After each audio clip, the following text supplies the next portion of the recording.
So let's just hit depreciation. It's an accounting concept that has different applications to different organizations. Specifically, what is it? So depreciation is, in essence, I go out and buy a vehicle for $50,000. And like I said before, I take the money out of my cash account, and I now have a vehicle on the books. So does that vehicle actually remain at a value of $50,000 for the next 5 years? Definitely not. It's the wear and tear. Market value goes down on that vehicle. So how do we capture it? That's a cost to our organization. That value is gone. That $50,000 is no longer worth $50,000. So the way accountants have figured out to do it is through a function called depreciation. You basically say that $50,000 vehicle has a life of 5 years. And all you're doing is taking that $50,000 and dividing that by 60 months, which is 5 years times 12 months, by 60 months. So every single month on the books, that vehicle loses $833 a month in value. Just keeps going, going, going. Every month we book the same number until at the end of 5 years, the book value on that vehicle is zero. It has no book value anymore. We're done. So there are some functionalities why you do that. I'll give the quick private sector example. There are tax purposes, tax benefits to that. I can add that to my tax return, and I have less taxes I have to pay at the end of the year. In government, what it's doing, it's showing us that we have an asset which is losing value, which at some point in time we're going to need to replace. We're going to have to replace that police car, because if we don't, we're going to be down one less patrol car, and the community will be pretty annoyed at that. So how do we do it? In the ideal world, when we book that depreciation every single month at $833 for the next 60 months, I should be taking $833 in cash and putting it aside every single month. Guess what? We don't do that. We don't do that. The government, some governments may do it partially. I know we have not done that here. Not in anything. Not in anything. So if you were able to do that from the inception of a purchase, when we built the sewer plant, whatever year that was, and you did it over the years, we put that depreciation dollar amount away every single year. After 30 years, we wouldn't have to go out to replace that sewer plant with a bond. We'd have the cash sitting there. That's sort of the concept behind it. It's almost like putting money away for a rainy day on a cash basis, in cash, so that when that item is no good anymore to the borough, is no longer serviceable, or will cost us too much money to maintain, we have the cash to say, what do we want to do now? Let's go out and buy a new sewer plant. And you go out and do that. The impact in this business is that depreciation, on any business, is that you're capturing that expense in the rate you're charging, whether you're public or private sector, doesn't matter. That's how you get the cash to set aside every month. It's not coming out of your reserves, from one pocket to another. It's coming from the people who are consuming that resource, no matter what it is. So depreciation in the sewer plant context is a good example. It's an enterprise fund. It's intended to be run like a business. Would increase the sewer rate we would be charging everybody, so we can capture and book literally the cash that that element, that portion of the total rate generates for us. So, yeah. If we were doing it right, you'd be putting it into a reserve account in essence, so that it wasn't getting used for operational expenses. It's getting put aside for that future capital expense, whether it's a shorter-term capital expense like replacing a vehicle, or a 30 or 50-year capital expense like replacing a tank, a treatment tank at a sewer plant. So now in government, depreciation is rarely done. Smart governments do it. Bigger governments do it. At this level out here, it doesn't happen very often, and I can't think of anybody who fully depreciates their assets because of the impact on rates, fees, and even theoretically taxes. But we need to address this one way or the other. Part of the problem not capturing depreciation is that the current users aren't paying their full freight. and future users get stuck with higher costs. So there's a balance that you want to think about here. We're not asking for a decision about any of this stuff tonight, but you've got, for those who've been here a little bit, you've heard me talk about this since I got here, about, at least on our enterprise funds, we should be depreciating those assets because we're not doing anybody a service by not. You don't have to do it 100%. You can do it 10%. You can do it 50%. But we should be depreciating those assets in some way, shape, or form.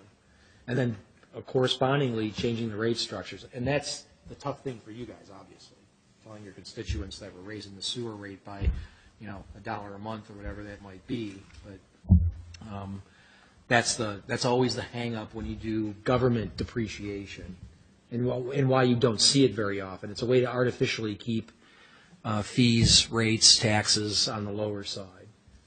There's also other abilities of which to finance and pay for things, which is going out to the bond market. Right. So Bonds are expensive.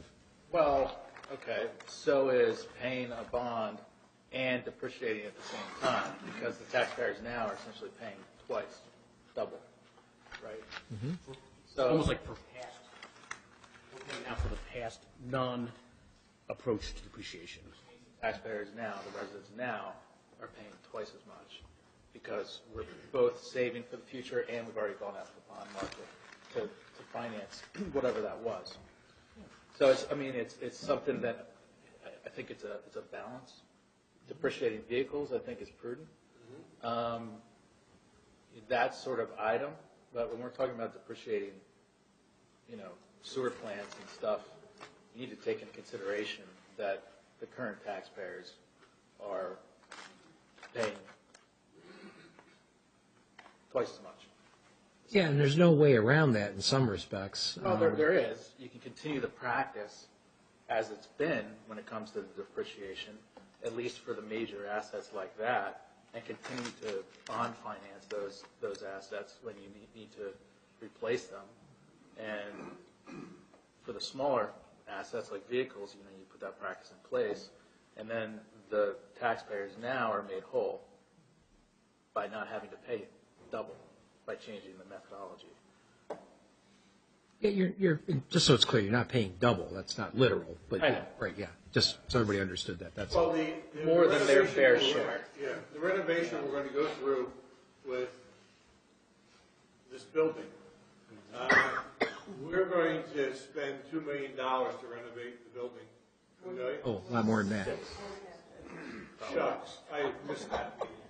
All right, $6 million. At what point, and now we've never, I've talked to Jeff about the depreciation of the renovation. That's something we should take in consideration, because if and when we decide to move this building or not move the building, at least we have some kind of funding sitting somewhere that we can draw from, not just to pay for exploratory events to look for new sites, and for architects or engineers or whatever, have some kind of money in reserve instead of paying for it. I mean that's a perfect example, actually, of the concept here. We went out and we floated a bond for $4.5 million, which is short as it appears, and the taxpayers now have to pay for that bond, the interest to the bond recipients. And then if we then start depreciating this building, then we also have to find money to put in and start depreciating the building. So they're paying essentially double, right? Conceptually. In two places, at least. For the same project. In two places for the same project. So this taxpayer now is being treated unfairly, in my opinion. Well, depreciation, let's do a simpler example in some respects, because it would just be a fee issue, not a tax issue, parking, our parking facilities specifically, the garages even more specifically. Those are used by a broad range of people from all over the region. and, not used very frequently by your constituents, because typically they're, closer, don't really need to probably park their cars, or if they're due, it's not very frequent. But, so if you were to depreciate those assets, you'd be able to, in whatever level you want, you'd be setting up, theoretically over a period of time, multi-millions of dollars worth of cash for the capital, for the future replacement of those capital assets.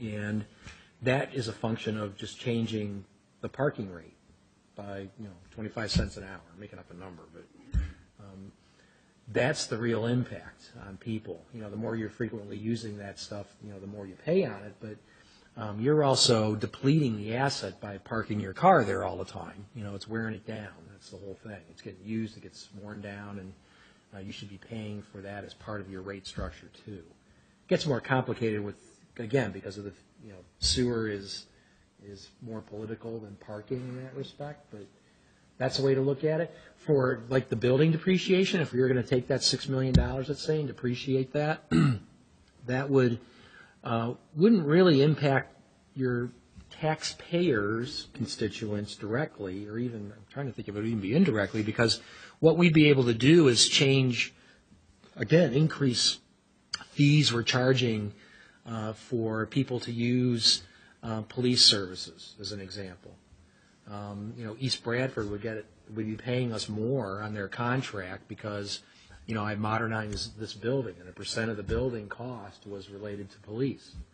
And if I'm depreciating that portion of the total renovation cost, East Bradford has to pay us by definition more for the future replacement of that space, because it's going to be replaced again. It's not like we're going away. So it's not quite that simple as you're, like doubling up, on taxpayers.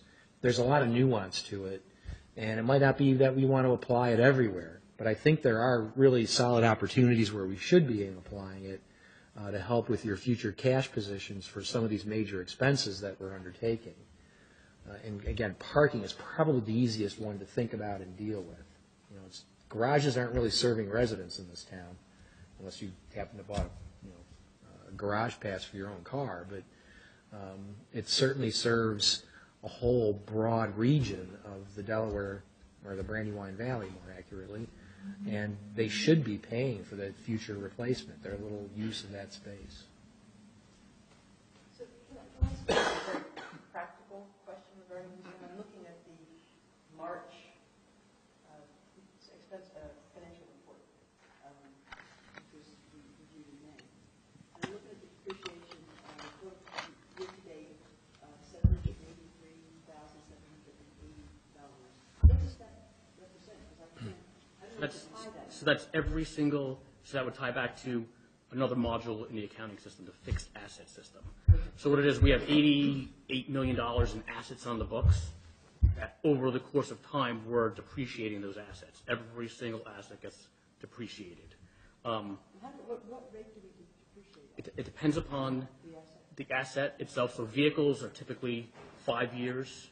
A building might be 30 to 40 years. Something in sewer, some sort of replacement item or modification, might be 40 years. It all depends upon there are only maybe 10 different categories you can put them into. So then, you're just taking the sewer item and wastewater item that you purchased, dividing it by 30 or 40 years. And then that's where it lands. That's the culmination of all of those depreciation expenses for that particular month. So we're depreciating about $2.2 million a year. And it's a non-cash, no cash is changing hands, no cash is going from one fund to another. It's all just an accounting entry. But if it's just an accounting entry, and we actually need the money. It's not there. No, it's not there. Where's the money? It's not Well, there. that gets to what Jordan said. If you're not setting aside the money, one way or the other, whether it's through the revenue we're generating without expensing the depreciation, you've got to come up with a pot of money to replace all that stuff. So that's where bond issuance comes into play, or just a commercial loan, or whatever it might be. It's telling you that you've got $88 million, and you have to do a different calculation to figure out what the future cost of that $88 million value is, the replacement cost in the future, but, yeah, you gotta come up with all this money to replace this stuff. Nothing's got an infinite life, so. What Jeff is telling you is basically, it's an accounting function to let you know what we should have been actually depreciating all along. But there is no real dollar sitting in the kitty. And that, when I brought it up to him the other day, he said to me, I'm glad you talked about depreciation, because it's a hot non-topic, because we don't do it. And I said, well, we gotta start doing it in order to fund police cars and dump trucks and valves at the sewer treatment plant. And he said, well, that's gonna be part of our priority-based initiative to move forward into actually funding the depreciations. So that's just, what you're looking at there is just what we should have been doing all along. I think But that's what I'm reading subjective. here is that Yeah. we don't actually put this cash anywhere. No, And so therefore. We don't have the cash to put in? So therefore, it doesn't affect our taxpayers. No. The actual depreciation does not affect our taxpayers. The only place it affects our taxpayers is when we take a bond instead of setting aside the cash. correct. Right? That's- And we Yeah, say- because you could take, a smaller dollar amount and, I'm thinking about these big. It does affect the taxpayers, because you're reducing the value, you're bringing in an asset and putting in a checking account for that amount or some portion of that amount in order to pay for the replacement cost. But you're saying you don't actually do that. Well, we don't right now. Oh, that's what I mean, but. We yeah, don't the right borough now. doesn't have the cash to really, we can't expense all that Right now, we're not doing depreciation, it. yeah. They're requesting a change in the way we, We actually start doing it. yes. And it's based That's what upon we're doing. whatever methodology, percentage of the total. I think it's just something that we could say, we're starting to look at this, we're taking some action on it. We're increasing the expenses significantly for the borough, basically, is the net outcome of having depreciation. Yeah, there'd be more expense, significant, I think it's just, Well, it depends on what you depreciate. Yeah, If I know. you're depreciating cars, it's going to be a small expense. If you're depreciating this building, for example, it's going to be a big expense. but part of the opportunity, this is an opportunity lost if we don't expense, certain things, because remember, we provide services to a broad array of constituencies that aren't borough property owners. We're a little unique. We're an event center, so we've got a lot of extra cops. If the borough didn't have Westchester and all the restaurants and bars in town, you'd have half the police force you'd have here. Easy, if not a third. I agree with that point. Yeah. If there's a way to. That's what I'm saying. There's ways to smartly do this. When we first brought it up, we just got, no, we don't even want to talk about it. Yeah. We're like, well, I'm not saying doing it for everything everywhere, but there are real opportunities that we're leaving money on the table again if we're not depreciating. So for me, it's parking. Again, because most of your constituents don't park in our facilities. It's rare when they do. So why not depreciate the parking facilities? We should be depreciating every vehicle, and we probably should be depreciating this building, because again, I've got an East Bradford contract for police services that I can recoup. I'm making up a number, $25,000 a year. In that instance, I agree with you. I mean, So we can the if we do cars, stuff like absolutely. that. We can Places change. where we can get an expense reimbursement for the services that we provide, it makes sense, and it doesn't necessarily tie our hands that, just because the portion of the police building expense is, we're adding depreciation in, so therefore the outside contracts can be more expensive, so to increase our revenue, maybe it's that dollar amount that goes into what we actually fund from an expense level for our own depreciation. As long as we're not, take advantage of the opportunity, let's get some more revenue, that's great, but let's not put the burden on the taxpayers. Yeah, I'm not saying you're going to double the taxes to do this stuff. I know you would never go for that, for one thing. But yeah, like on the sewer side, it's more complicated. But again, we're a regional sewer provider. All of East Bradford, anyone in East Bradford who has public sewer is getting it treated by us. Sewer plants are going to be So sold. there's a whole cohort of East Bradford property owners who aren't really paying their fair share because we don't expense the even some portion of the I depreciation. don't think we should be raising the rates on a sewer when our intent is to dispose of those assets. Well, I'm not worrying about sewer either. I agree, Jordan. Yeah, we're going to have that conversation about what to do with those assets, but During the in the revenue- short haul, it's yeah, parking during the revenue and meetings with Jeff, and Jordan pointed them out, we talked about what is good to start to depreciate and start setting money aside. But obviously, Jeff said, well, council has to decide which things that we need to depreciate and what funds we need, funding mechanisms we have to put in place, so we know that the money's not going into the general fund, it's going into a specific account that will grow. Because if someone looks at our accounting and they see that we have a depreciation of $800,000, they think that we have a piggy bank with $800,000 in it, and it's not there.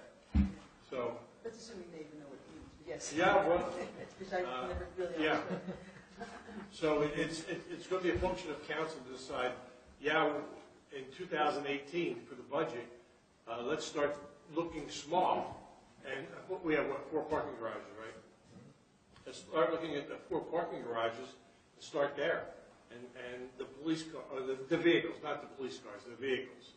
well, I depreciate all the vehicles if I could. So Yeah. that's not usually too complicated. That's what I'm saying, because of the vehicles, at least we can have a replenishment fund sitting there, that when we need to go out and buy a dump truck, or a front end loader, or a police van, we have the money there without tapping into the general fund.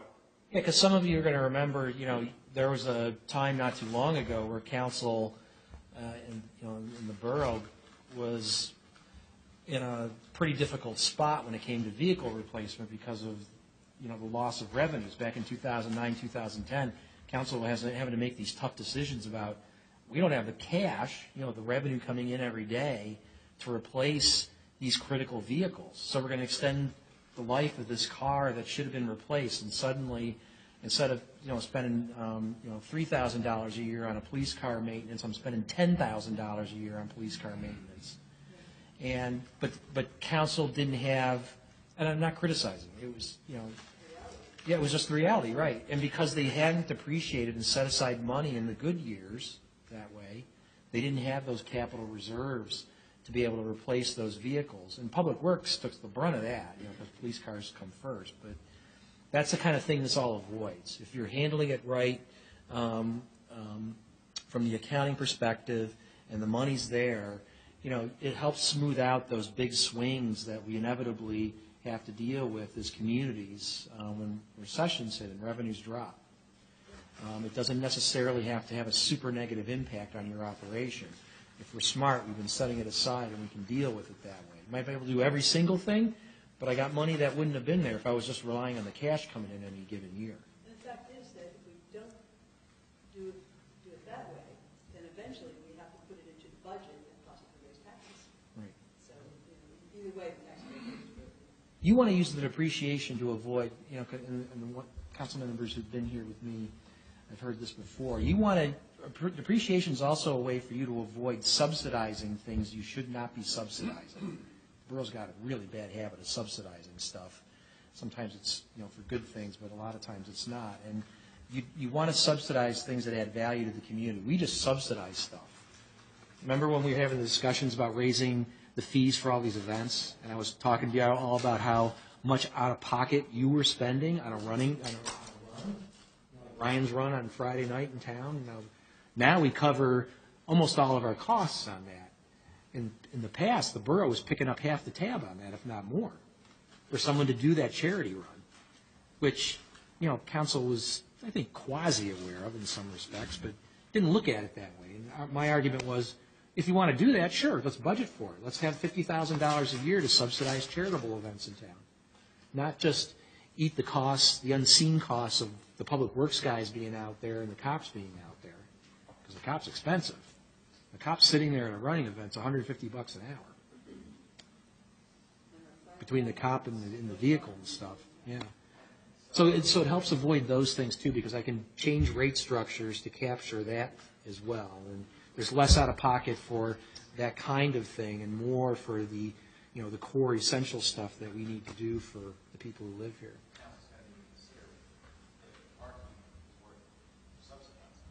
Yeah. It's what you've been doing. But at the same time, our master parking plan is going to say to increase the off-meter, the on-street meter rates significantly up higher than the garage rates. So if we're capturing our full expenses from a depreciation standpoint with the garages, and that means we have to double that rate, then all of a sudden we're going from, $3, whatever it is, $3 for on-street and $2. I mean, Well, that's the calculus too, Jordan, is that there's a price sensitivity. Yeah, there's a price sensitivity that we have to respect when we're making these decisions. That people aren't going to pay $10. They're not going to pay Philly rates to park in Westchester. Let's put it that way. And so you're going to have just that ceiling anyway, that built-in ceiling that a rate for parking per hour here can only really be so much. And so you're going to balance all those things together to make sure that you got an optimal rate that doesn't, drive everybody out of town as well. That depreciation is important, but it's not dispositive, obviously, of anything. You just want to capture as much as you think you can capture is really the point. What people need to understand about depreciation too, it's not a cash cow. Right. What it is, it's a cookie jar. And every time every month I need to put something in that cookie jar, so at the end of the month, in order to refill the cookie jar with cookies, I'll have some money in there. But that doesn't mean that the cookie jar always gets full of money either. Right. Because let's say 5 police cars go down in one incident. We don't have that much money in depreciation to pay for someone who destroys 5 of our police cars in one incident. And that could happen when somebody decides to drive a truck to 5 police cars, and then we've got a problem. So it's just a vehicle for us to start having a reserve to be able to fund something that we haven't been doing in the past.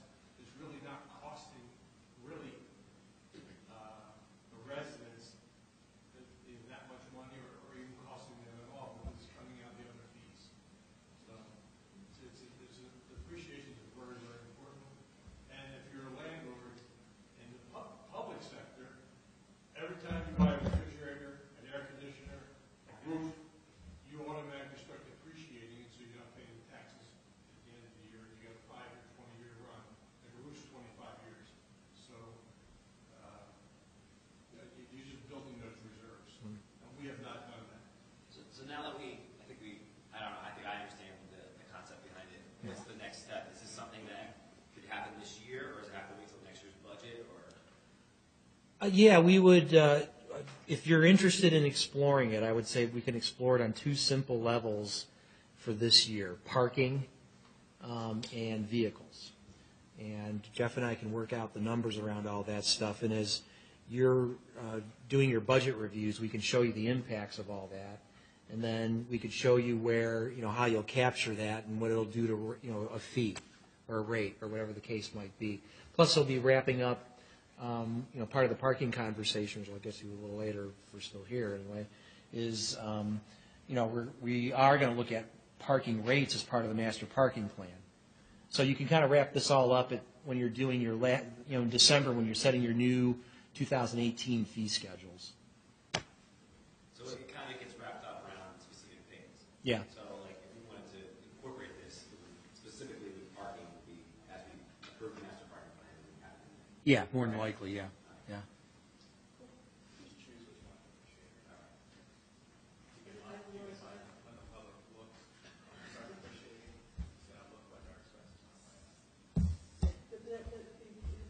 I never really understood, so thank you. You're welcome.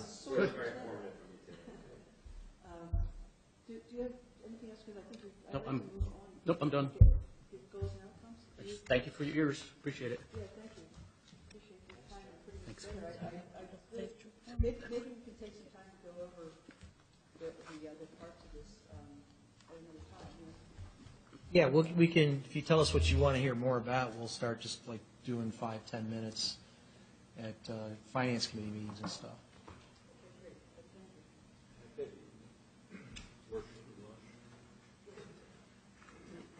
Well, no, we didn't really. I mean, we talked.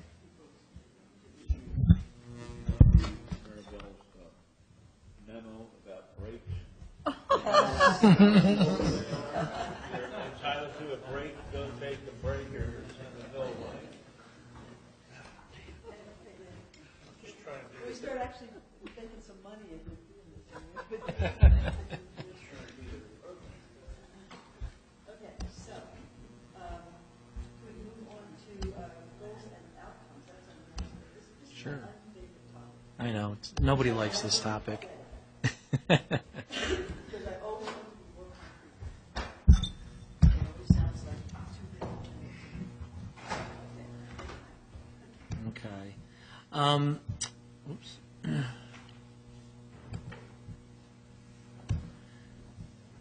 I gave you a fair amount of stuff, and I wasn't expecting any answers from the council today about the goals and outcomes thing, but it is something I want to get before you, and I was planning on putting on a couple of probably ACT committee meetings so we can have some resolution. I gave you a memo that didn't get into a lot of depth, but since I've been here, we've been working hard on this, and it's never come to a conclusion because of the transitions we've been having on the elected official side of things. So it's still it's like 85% done at this point. But I have a brand new majority council too, and it's time to kind of either circle back and complete what we started back in 2015, or to undo it and start anew. So we started off with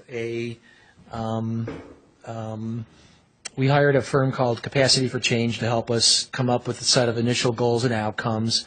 At that time, the comprehensive plan was still being developed, and there was concern about making sure we captured goals and outcomes that were going to derive from that comprehensive planning process as well. And then we also did some community visioning sessions as a ancillary thing to the comprehensive plan process, that we got feedback about the initial 5 goals that council had agreed upon. We wanted to see what the community thought. And then the fourth element to this whole thing is we switched to priority-based budgeting with the 2016 budget, starting that process that year. And priority-based budgeting only works when you have goals, defined goals and outcomes. So we decided that we would use those initial 5 goals and the outcomes that we identified together as the basis for our priority-based budgeting, with the understanding that we were going to have to update those goals and outcomes based on the comprehensive planning process and the community feedback that we were getting back in the fall of 2015. And again, starting around then, we were starting to have turnover on council, and we just never wrapped this whole process up. So where we are today is what you see in the slides here are is the 85% done version of our goals and outcomes. And the memo I wrote that's in the packet was my first blush attempt to update those goals and outcomes based on what was finally accomplished with the comprehensive plan and from the feedback that we got from that September 2015 community meeting, so that we were capturing what everybody thought was important and not. But your council, this is your thing. And if these goals and outcomes don't work for this council, we need to know that a little sooner rather than later. It's not the end of the world if it's not sooner, but it's important from a whole bunch of perspectives. We want to make sure that we're all in alignment together about what we're trying to achieve going forward, and that's what this is all about in reality. It's about resource allocation, which is both time and money. If these outcomes are important enough that you're budgeting to achieve them, and you'll see for the new ones, you haven't seen this yet, but in our budgeting process, staff writes proposals that identify which outcomes they're actually supporting and trying to achieve. So there's a whole rationale about why. And as I tell people all the time, this is as much about time as it is money. It keeps everybody focused. We do not, as you guys are seeing, we don't have unlimited time. Everybody thinks that.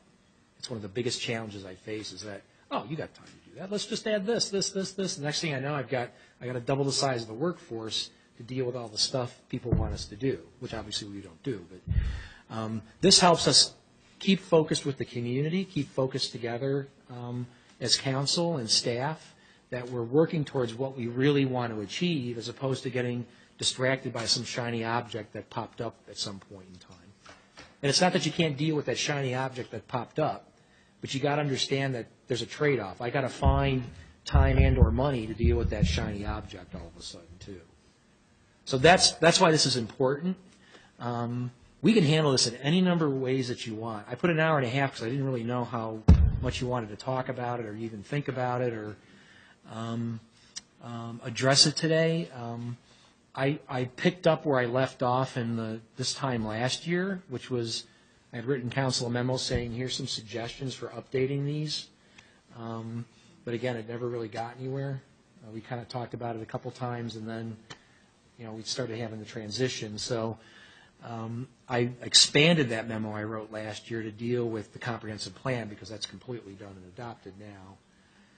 So what I did in the memo was take these sets of slides that deal with our 5 primary goal areas and made a suggestion that you might want to think about creating a 6th goal area, which came right out of the comprehensive plan, and that's dealing with Westchester University.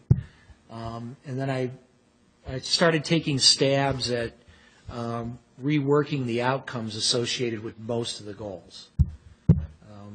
Jim had valid, for those who are around, you remember Jim had some pretty valid critiques of our goals and outcomes. And he's right, we never finished it, so a lot of the stuff was missing that needs to be in here to make it truly a strategic visioning document. But I didn't want to rewrite them either. I gave you examples of what could work and a way to start thinking about this stuff, but it is important.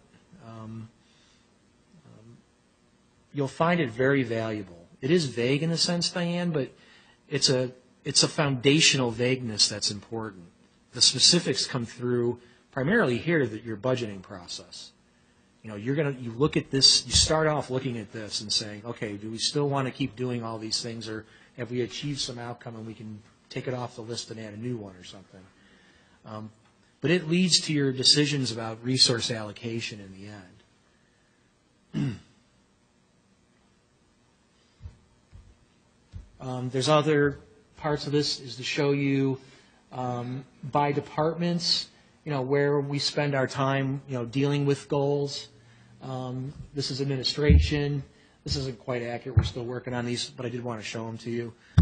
You can see the 5 goals that we have there at the very top in the boxes. Administration deals primarily with the responsible government, but we support every single other one of those goal areas because we do a lot of back office support for all the other departments. That's our job, is to make sure they've got the resources to be out in the field doing theirs. So the numbers at the bottom show you the dollar amounts that are spent on some of these things, and this is a work in progress with Bill Mann and I right now, but I did want you to show you how it does start translating down through the organization. It's not just this theoretical exercise, given how we budget today. Yeah. Yeah, see.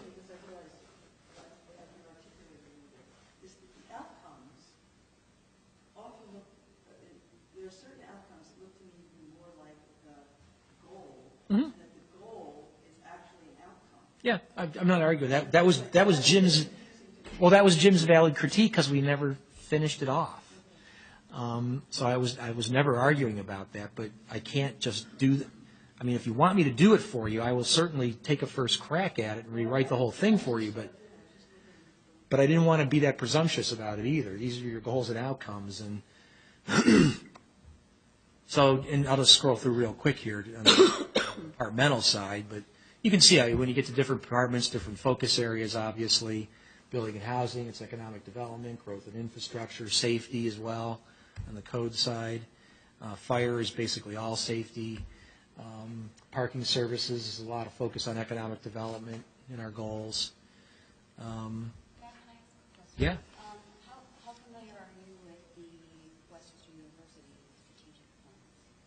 I've read it once, but it was a long time ago. So, because one of the things I'm thinking about when you talk about these outcomes need to be measurable is the way that it is structured, this building on excellence is their strategic plan, is they have specific actions tied to each of these. So, for example, they have something about building a better relationship with the borough, Right. as one example. How do we accomplish that? They have one action item under it: sponsor a minimum of 8 meetings a year for the coalition. Right, the Yeah, BUOG, the right, yeah. Coalition. Oh, that so too. It's very. It might just be something that if we want to move in that direction, it give us some good ideas about how do you implement this so that there's something tangible, yes, and something measurable. Well, and this is where the budget impacts this. We're still not as good as we should be, but that's what, like these slides, the back end of the presentation are about. The measurables come through the proposals that staff writes when we're doing the annual budget process. That's telling you exactly what we're doing to get there. And, most of the time, goals aren't achievable in any single, annual period. Those are, aspirational, multi-year things. The outcomes, a year or two kind of thing typically. But like on this slide, these shows you like all the proposals that were written to support those outcome areas, and in this case, the growth and infrastructure goal. So it's still not perfect, not even a question, Denise, but we're missing like this middle part is kind of what it boils down to. And that was Jim's big beef about this whole structure, was that the middle part was missing. We went from goals and outcomes without really measuring the outcomes down to specifics about the outcomes. And and he's right, we needed to fill that blank space in. And that's what we have to do still. Besides just looking at the goals and outcomes, I need to make sure you guys are all okay. There's 4 new council people here. You're a majority of council now. You can say, screw this, say, forget this, and start all over again. You could say, no, this is the path we want to be walking down. But you need this is important for that consensus. And I think part of the issue here is that this is tied to the way we do the budget. Right, absolutely. And that's where I run into it. I like, we can do this from now until Doomsday, debating the various goals and outcomes, I think. But because it's tied to the budget, I think that's why I keep wanting it to be more concrete. Because what I had last year when we did this, I had my maybe it's my brain doesn't work like this, but I have a real problem tying what I'm looking at there in the actual budget, finally when we got the line items, Right. to the proposals that came out of the goal groups. Yeah. And it's just like they were 3 separate things, and I couldn't make the connections. And we're going to make that easier to make the connections this year. It's one of the changes we made in the process. But, yeah, so you'll see that better. But, yeah. Just a council point, we knew that this was going to be a multi-year rollout. Right. Bringing more parts of the process online as we go. Right. I think This is the last year. is supposed to be the last Yeah. year. The 2018 budget rolls out the process completely. So this should be. Because the one major thing missing, Denise, like I'm sure the university has, key performance indicators that are measuring, tracking. All we do right now on that is time and did you meet the budget. It's nothing more than that. Because this whole thing was just a mind-blowing experience for my staff. Because you don't think about it that way in the government, in this side of the government anyway. So we decided we'd roll it out multi-year so everybody could digest it, get everybody comfortable. 18's budget, you'll see there's going to be more truly measurable aspects, indicators of success in the proposals that tied back into this process. It won't be just time and money. They all have to do at least 2 more. They can't do more than 5. I'm not letting them have more than 5 KPIs, as I would say, key performance indicators, that we will measure. and we'll track and we'll report on it. That's how you'll know, and the community will know, we got this stuff done the way that I hoped it would get done. And if we didn't for some reason, circling back on that after-action report, trying to figure out what happened. So, because that, again, will make us smarter, more efficient about what we're doing. And the smarter and more efficient we are, the less likely I am to have to ask you to raise taxes. That's really what this boils down to. Council, don't take this the wrong way. When I got here, I've worked in the Delaware Valley my entire 25-year career. You're my fifth community now. And the default answer for most elected officials in those other 4 communities I work for, and it's typical for most of them out here, is no. Someone walks into your meeting, council says no. Convince me. Here, it's yes. A big sea change from my perspective. One of the big things I tell my colleagues, when they say, hey, how's it going with the borough? Well, that's one of the ways I explain it is I have to get used to council wanting to do everything for everybody when they want it done, even. And it's a big cultural shift. It's not bad necessarily, but this helps keep everything in context. If you want to keep doing that, that's okay. We'll figure out a way to do it, but it still needs to be in the confines of I only have so many net hours available of staff time and volunteer time to get things done, and only Y amount of dollars as well to support all that stuff. And if we want to do everything for everybody, I need to find more time and more money somehow, some way. One of those ways is by being more efficient about what we know we have to focus on. So that's part of this exercise, too, is just to demonstrate to everybody that, yeah, we're doing a ton of stuff already. But if you want to do more, we need more resources.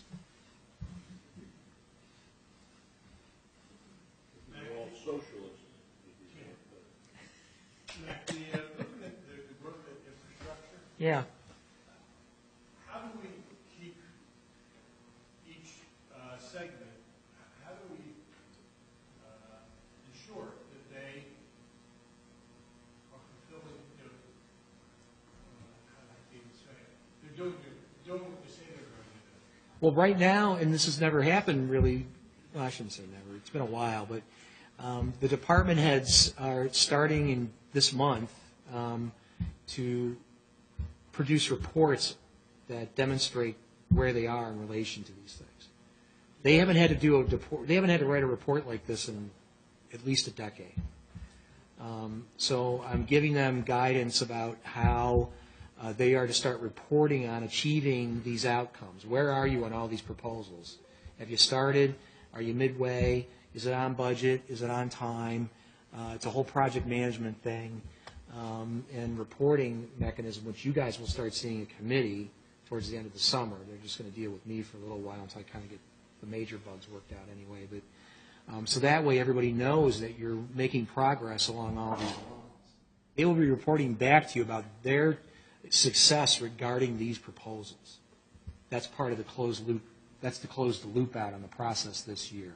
Jordan will tell you we haven't done that yet because nobody was ready to do that yet. But now they're going to be ready, and starting in 19, it'll be a monthly thing. You're not going to have to. All we're going to do is give it to you. We're not going to review it. You're going to get this succinct little one-page report, 2 probably for a couple of departments, but for most, just a one-page report saying here's where we are. And then if you guys have questions or concerns, you just bring it up at a committee and we'll address it. Okay, so we don't have, are we going to be listening to every proposal this time? No, that was a lot of the feedback from last year. We're going to focus on last year, what Diane's talking about. Last year we had the department heads do proposals for what we characterize as the department's essential functions. The stuff that you don't even control in some respects. The cops going out and doing police work. That's an essential function. There's not much you're going to do that's going to change what goes on with that exercise. So we're going to focus this year just on the special stuff. The one-off project, a change in something. So there'll be less proposals to review. But you got to understand, you can still ask us questions about all the proposals they have to write for me. They still have to write all these proposals as part of the whole budget when all's said and done. But Jeff and I and Lori will take care of that. And we'll tell you, we'll bring to you the ones we think you need to see. And if you want to see something else, you'll just tell us. You'll see it all. It'll all be there for you. could just tell us. Then we get the line item budget, and Bernie can look and see if anything else jumps out. Yeah, this is a major sea change for the staff. I think most of them appreciate it now. It's led to some interesting, from their perspective, good council decisions. Obi, probably the most obvious one. You remember when Obi came in and asked for his additional employees? That was a function of this whole process. It took him a while to get there, but that was a function of this whole process. And he was afraid of putting the work and the time into all this, thinking it was going to be a waste. And why do I have to do it this way? Why can't any people just believe that I need all these extra employees? I was like, so for those who weren't here, Obi came in, and after all this work, it took months and months, and made this presentation that, if I remember correctly, about 4 minutes into it, council already said, yeah, you can have your 4 employees.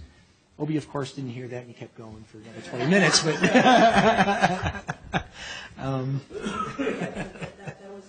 yeah, and that's a perfect example. That's the power of this whole process. It becomes obvious why you have to do it. And it takes a lot of the uncertainty out of the decision making. People can disagree with you about it, but it's based on concrete analysis. It's based on concrete expected results, and that's why we're doing it. That's why Obi demonstrated to you. I need 8 employees, but I'll take 4 for right now. And you went through, you went through that whole thing, and in the end, it took council just minutes to say, sure, go get them. But the other piece that I'm just sort of jumping ahead a bit, but is that when we're listening, when we get a proposal, will we have a preliminary line item so when we're hearing a proposal, Yeah. we can see where it fits in the scheme? Yeah, we heard that from everybody last year. We'll keep the line item budget more frequently updated in line with the budget reviews.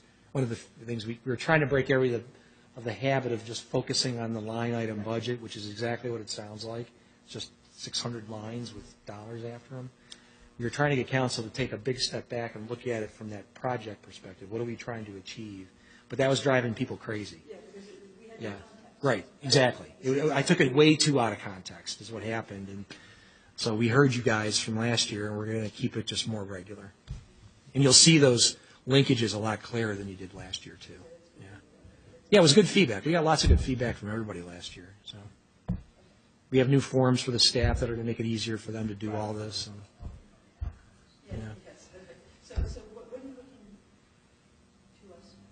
Well, today I wanted to get some feedback about first, are the existing goals that still make sense to this council? We can change language, but you've got 5 goals right now. Just one word things. You've got growth in infrastructure, safety, responsible government, natural resources. Is that 5? I missed one. With those.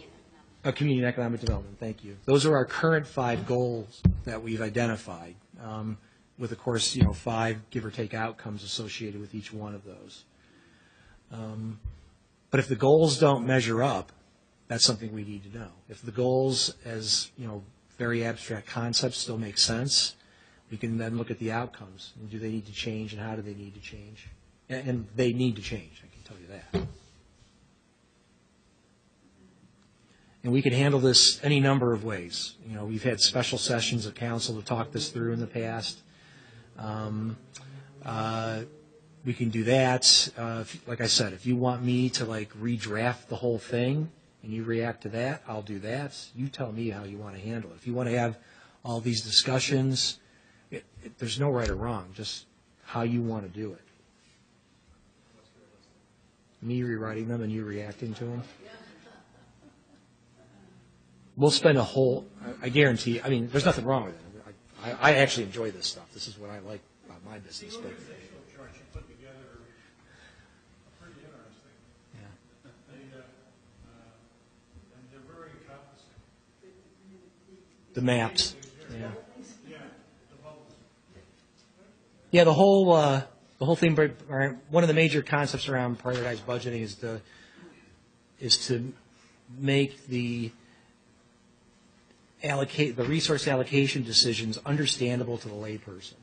A line item budget doesn't tell you a damn thing. Not a damn thing. And I get the concept of priority-based Yeah. budget, but it's just, it's how it gets implemented in a way that the labor, how Right. it's implemented has to be Yeah. understandable. Well, what I say is that the layperson understands this map a hell of a lot better than they'll ever understand the line item budget. But you're right, Diane. We can certainly tie back each of these little boxes, which is a proposal, to line item 05-2732 kind of thing, which matters more for you than it really does for your constituents. They just want to know. Right.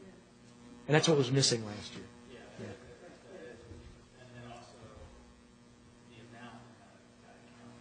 Right, right.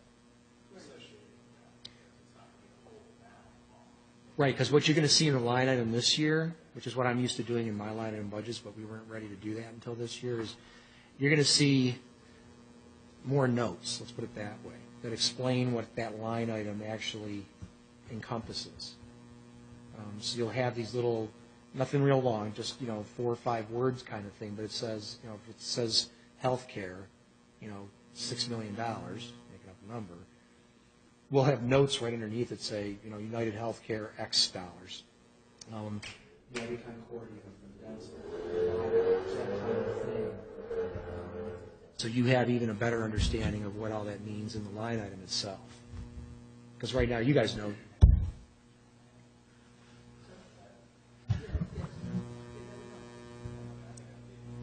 Right. Yeah, one of the things, for those who've been around, you'll remember Doug's Lotus budgets. And, when I even looked at them the first time, I was like, okay, where's the detail around all this, right? Yeah. So we're building up slowly a better transparency structure, even in the line item budget. So you have a better idea of what all those line items really mean.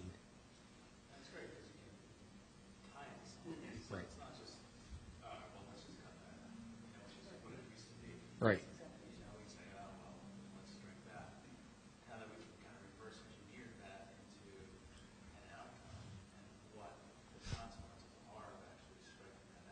Right.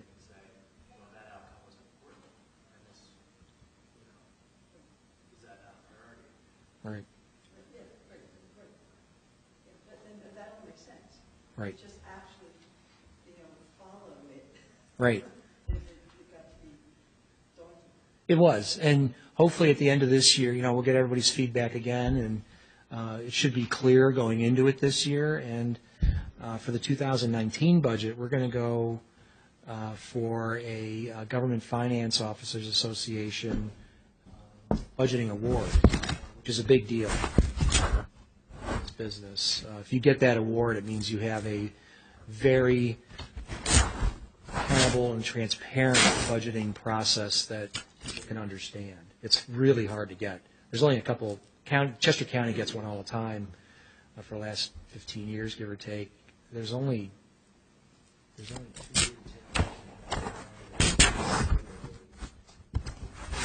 shoot for that. We think we've got a good structure for it. But that's the whole idea. We want everybody to understand all this stuff and understand the consequences of making those resource allocation decisions. How are you going to, we talked about this, on how are you going to be able to differentiate that you've completed a task on these bubbles? Yeah, well, as we circle back to the new budget season, or during even the monthly reports, we'll tell you, done. And like on these maps going forward, Bernie, maybe I have a map that shows the done ones, or I just put literally an X through the one that's on an existing map and take it off the following year kind of thing. But we'll make sure everybody understands it's done. Yeah, exactly. Yeah, I'd like to see like. Yeah. Okay.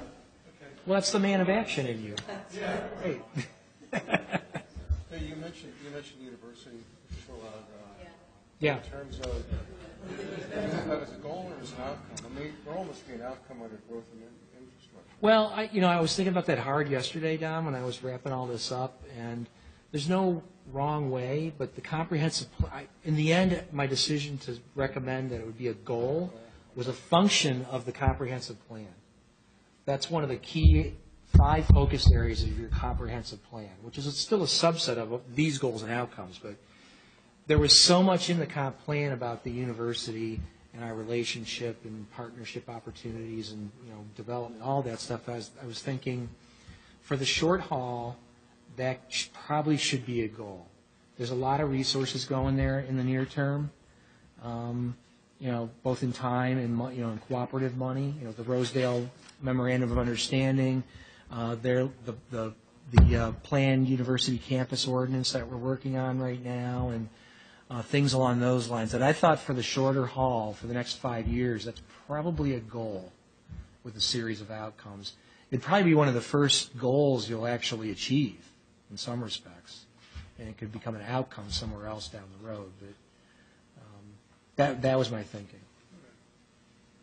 The combination of all that time and money that I saw us spending, and the importance of that in the shorter haul to both the university and for us, and West Goshen for that matter.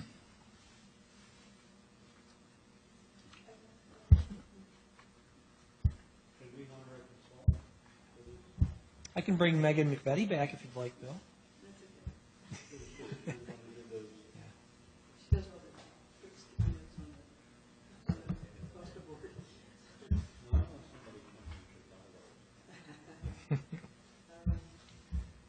So the memo that I wrote captured, I summarized the goals and outcomes of the comp plan, so you got just a nice little short summary of that. And my recommended revisions came from the outcomes, the recommendations that were in the approved comprehensive plan, and the feedback from that September 2015 community meeting. I might have missed something, or you don't like something, but that was the basis for those series of updates, with the note that I still need to firm them up even more than they are, but I didn't want to go too far down a path if you weren't interested. Wastewater lines, we're starting to do that. Is that a good allocation of resources if we're going to dispose of the plants and the lines? I'm sorry, say it again, Jordan. I didn't hear the first part. Yeah, upgrade aging stormwater systems, okay, and Right. wastewater. Right. Is upgrading the wastewater lines better than resources that we're disposing of the wastewater management? We still have to keep up with the maintenance anyway. Yeah, but right. But that one is a little bit on that wastewater part of that one's a little bit on hold pending the asset evaluation process that we're going to start at June's meeting, actually. So, if you're going to dispose of the entire wastewater system or portions thereof, that obviously changes what we're going to be doing with it. So. And would we be able to, would we be in a position to make that decision before while we're involved with the budget process, or that would be something for next year's budget? Yeah, I think you'll talk about the hard, the decisions in 2018. I think it's going to take the rest of the year to kind of lay the foundation, talk it all through, get everybody kind of understanding stuff, start getting feedback, and we have to look at impacts on rates, and there's a lot of work that's going to have to go into this. But so I don't really see you making a decision on the disposal this year. Second quarter of next year, yeah, I don't see why you couldn't. Maybe even towards the end of the first quarter. Is that in the comprehensive plan? I don't think that's well. Remember, let me say this too, as much for the people listening potentially as anything else. The comprehensive plan deals just with land use. Yeah, exactly. I take every opportunity I can to do that. It's not your be-all and end-all document. It's a little misnamed. It is a comprehensive plan, but it's a comprehensive land use plan. And we do more than just land use. So, and this, Bill can tell you, this came up in the comprehensive plan meeting discussions all the time, that the goals and outcomes that are in here are relative more specifically to land use than they are just the borough as an entire entity. The goals and outcomes that council created back in 2015 are trying to address the borough as an entire entity, and these things are subsets of that discussion.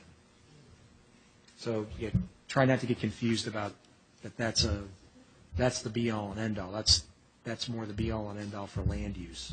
So the current capital projects, the cost and estimates are in here. Right. Is this a wish list? No, it's a little more realistic, Bernie. Being an urban center, that's a specific term of art here in the county. It means we're open. There's 10 urban centers in Chester County. It's all the boroughs, city of Coatesville, the dense places in Chester County. Back when, for those who've been here this long, you'll remember that the county took out bonds for the open space acquisition starting back in the mid-'80s. And part of that bond money was dedicated to the county's urban centers because there was no open space to acquire in Westchester or Coatesville per se, while there was tons of it in East Bradford to acquire. So to make things fairer to everybody, the county created this urban center revitalization program, grant program, where they'll fund infrastructure projects in the urban centers. We get first cut at that money. It's competitive within the urban center pool, but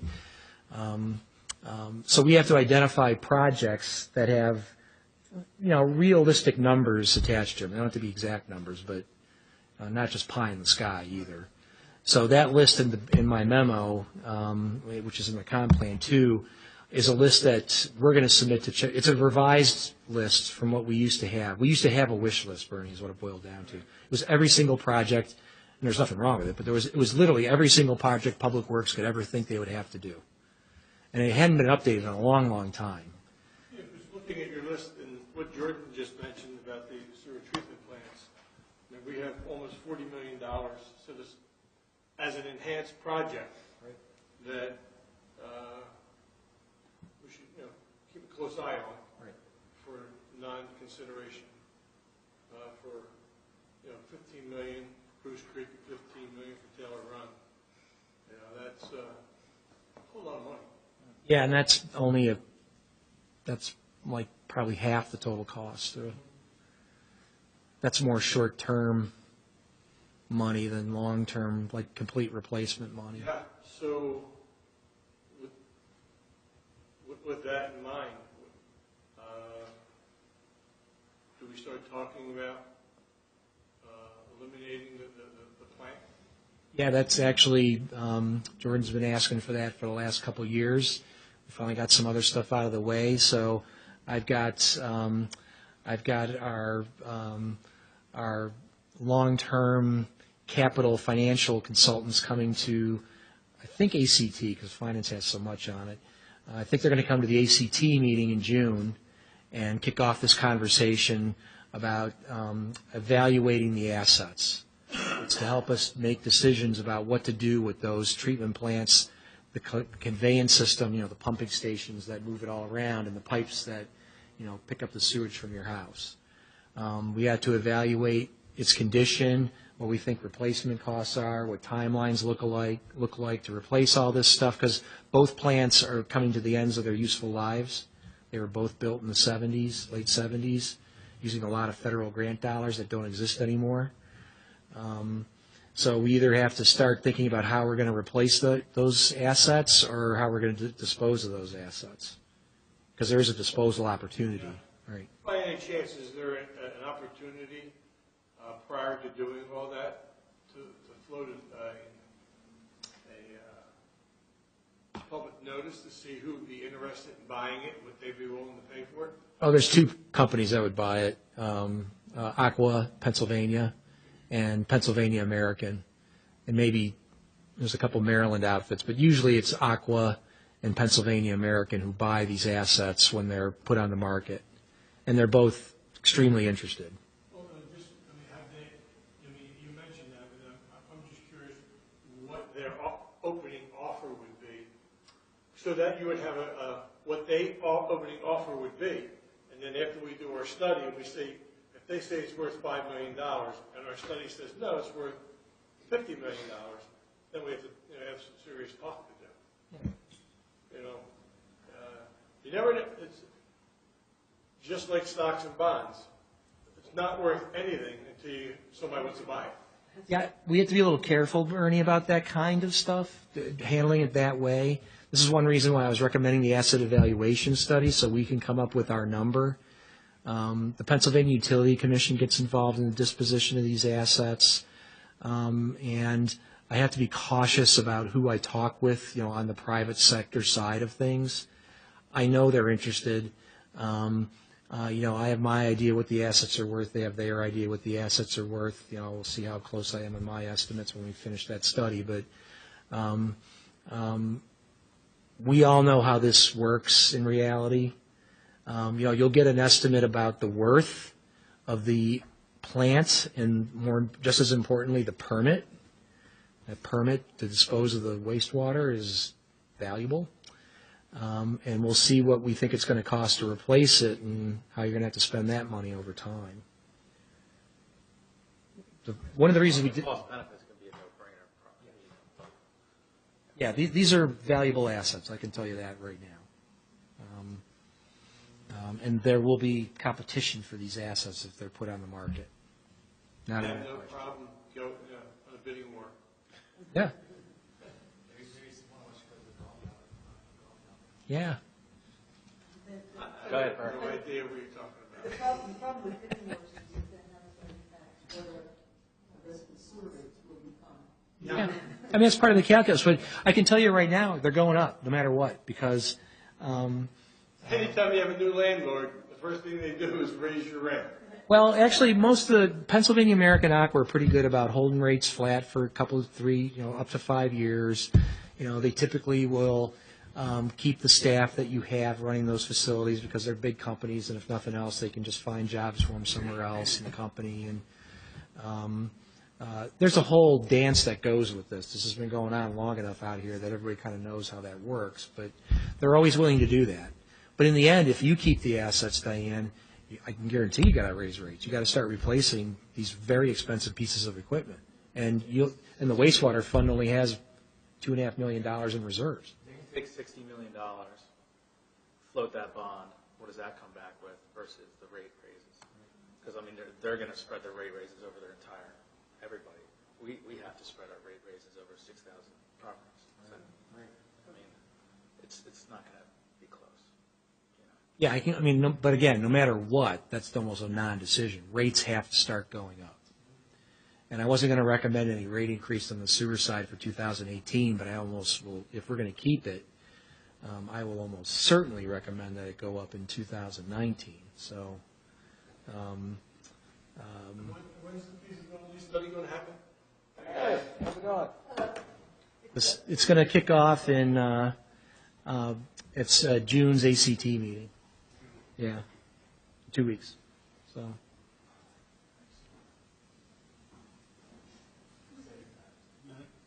Yeah. Coordinate with West Goshen Township in the planning of the Market Gate Street corridor. I'd sure like to get that started. West Goshen just started. West Goshen just is kicking off their comprehensive plan update process. So I've already talked with Casey Alon, their manager. They'll be happy to work with us when they're ready to talk about that aspect of West Goshen Township, that section. So communication with them would be through their comprehensive plan. Mm-hmm. Yeah, they're very willing to talk with us about how to work with us to make this end of town work better for everybody. That's not even an issue right now. It's really they're trying to figure out what their vision for their end of the Paoli corridor is. So if you're not aware, McDonald's is kind of the boundary, Montgomery Street, between West Goshen and the borough.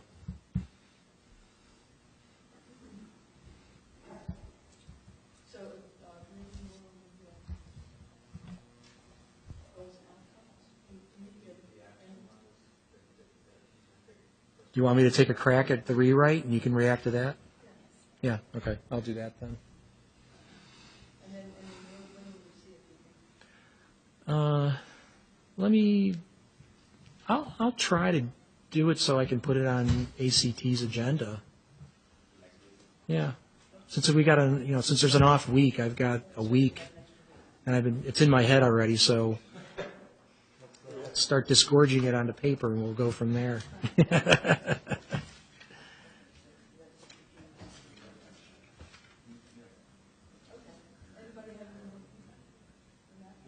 Okay. So, Bernie, Denise, since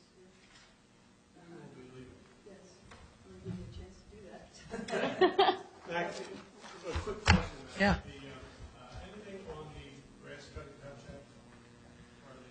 contract? It'll be on the agenda this month. I think it's due at the end of this coming week, Bernie. Let's check the calendar again, but I think it's due Thursday or Friday. Yep. But yeah, you'll be in a position to make an award at June's meeting, hopefully.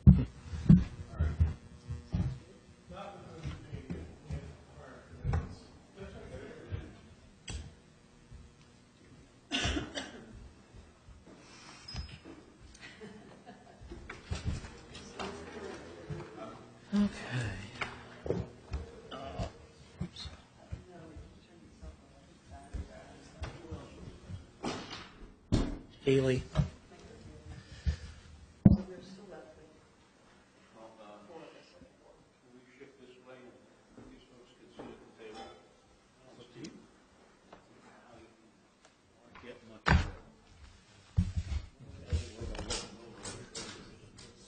Public comment is afterwards. They came here to learn about 2 o'clock comprehensive plan implementation, which we haven't started yet. And also master parking plan. I'm just trying to get them to be able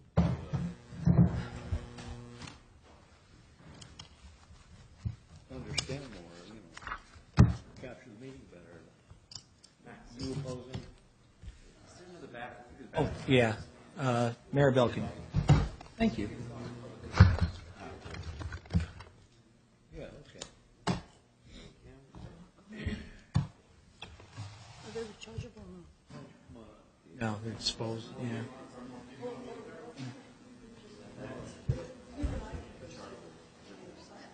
I know, right? Yeah. Enough for them to come up here and No, I'll leave this for you. So I'd rather not have it. Yeah, and that's probably more appropriate. Yeah. But whatever you want to do, I think it's up. Yeah. Is that what your concern is? No. Because they're not really participating in the discussion. Because this is our workshop. No offense to you guys. I didn't hear it. No, but Bill's just trying to get things rearranged here. Well, you gotta realize there's not gonna be more people coming here to hear even the small discussion. Yes, so do you think we should go back on the dais then, if that's the way this is going to be? Because Up to you guys. we're sitting here because there's nobody in the audience. We're sitting here because it was. Thanks, Bernie. We're going to continue that discussion, but if you're not comfortable with us having our backs to these folks, then maybe we should just go on the dais. We don't have to go in the dance. Well, can't they pull their chairs up closer over there if they don't sit at the table? Right. We've been in corporate meetings where you look. Okay, all right, because we could go over the dais, but then that sort of does take away the workshoppiness of this. Yes. All right, so the next topic is the implementation of the comprehensive plan. We actually have a working, thank you very much. Is it green? Yes. Okay, very good. Okay. Well, we're just talking about our goals and outcomes, of course, and the comprehensive plan is a subset of that document. But as we roll into the 2018 budget season and beyond, we have to start prioritizing that implementation plan that's in the comprehensive plan. And if you look at the implementation section of it, you'll see that, and this was done deliberately by me because we never got to this when we were talking about at the comp plan committee meetings. We never talked about prioritizing all this stuff. It was all kind of viewed as relatively equal, I think, Bill's a fair assessment. But again, since we have limited resources and we need to allocate those resources efficiently, we need to talk about how we prioritize all that stuff in the implementation plan. And I am not expecting to get anywhere close to a finalization of that today, but we need to start kicking that conversation off. And it can be handled in a couple different ways. It can be handled as And it's not that they're mutually exclusive either. We can handle as part of the budget discussion, what members of the community, what council thinks important that we should tackle sooner rather than later. And it can be handled as its own independent discussion like at Smart Growth for the time being about how best to implement this. But I've got to get a prioritization of all these things. That's a lot of heavy lifting in there. And we have to start having that conversation. If you read it carefully, you'll see that there's overlap in some of these things. A lot of this stuff isn't necessarily mutually exclusive. There's things that are intended to be combined together. But again, it's still about money, it's about time, and it's about importance to the community to get this stuff done. So that's where it is. I pulled together some summaries for you, so it's a little easier to read than the 150-page comprehensive plan document. To help keep everybody focused. But a lot of the stuff in here is going to come up one way or the other, whether it's to staff or you or members of the community about what we should be calculating for the 2018, through the 2018 budgeting process. So if nothing else, everybody just has to be aware of what's in this implementation list, what it's calling for us to do.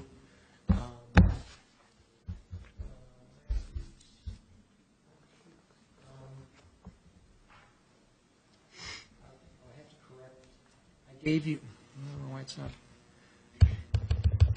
I'm going to update this part of it starting from here on. I don't know why they're not. There's some green and yellow. Oh, yeah, where are they? They're not in here. They're on mine. Oh, they are? Okay, I was going to say, I had green and yellow highlights to, for some reason it's not showing up there. Looks like your hard copies have it anyway.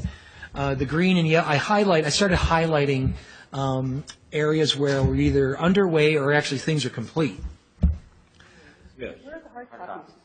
I don't think we made hard copies. Okay, so Now, let me ask you this, on the materials But it's up on the website if you want to see it. that you're forging through down. Yeah, it was posted yesterday. Yeah, that's how I printed them off. The first thing I have is implementation plan. Yeah, I take it that's the comprehensive plan. exactly, yeah. Then I have this thing about current capital projects.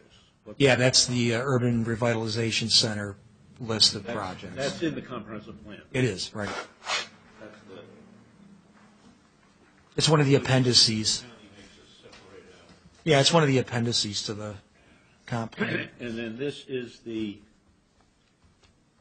prioritization of. Yeah, and I just took the tables right out of the plan, so you had Yeah, so a smaller packet, that's all. So on the first implementation plan, you're taking the recommendations right out of the. Yeah, I did the goal, the focus areas and their recommendations. And then since, this took a little while to get this comprehensive plan done, we were already working on some things kind of independently of it. So I wanted to make sure council and everybody in the community understood, what we're already working on. And there's actually some things that are done already. The green stuff is stuff that's completed. Yellow stuff is stuff that's underway on those highlights. Of prioritizing,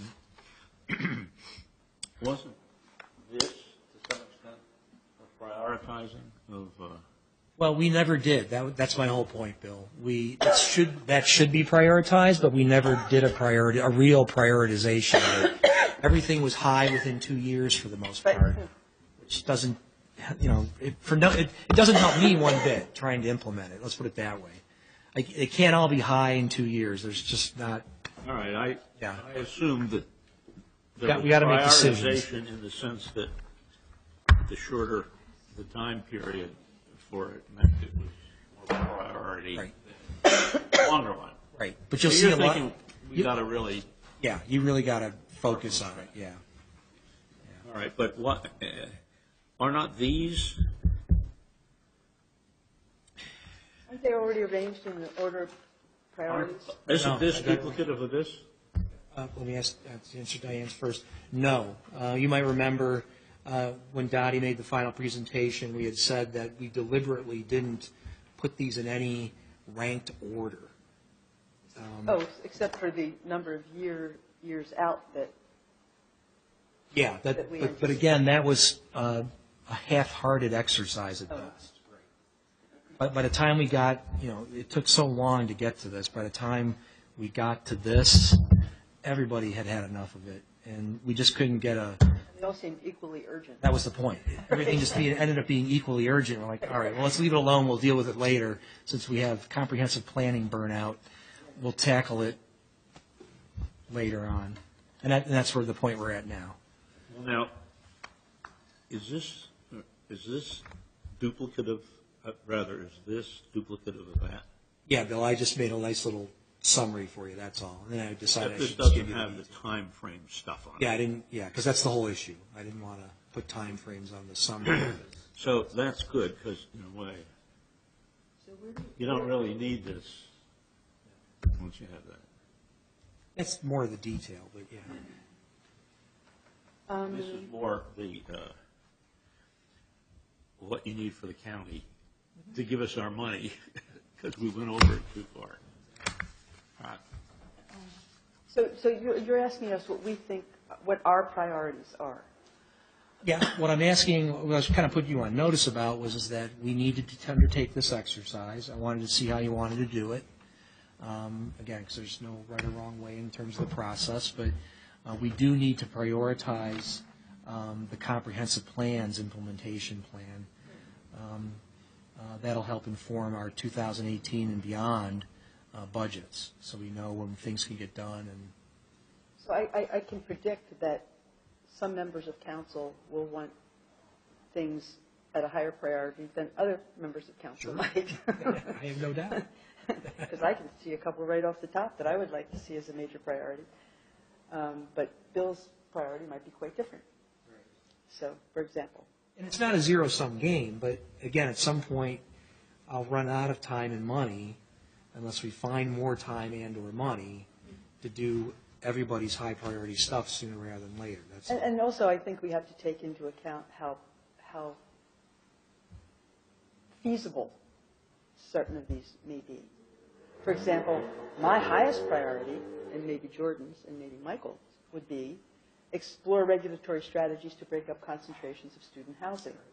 But what happens to that is how feasible is that? And do we make it a priority to no avail? Let's say, that's yeah. I mean, that's a good example. I think that's a priority for probably the majority of council, not the majority of the community too. And like the initial step would be, let's talk to experts about what our tools and options are. Let's talk.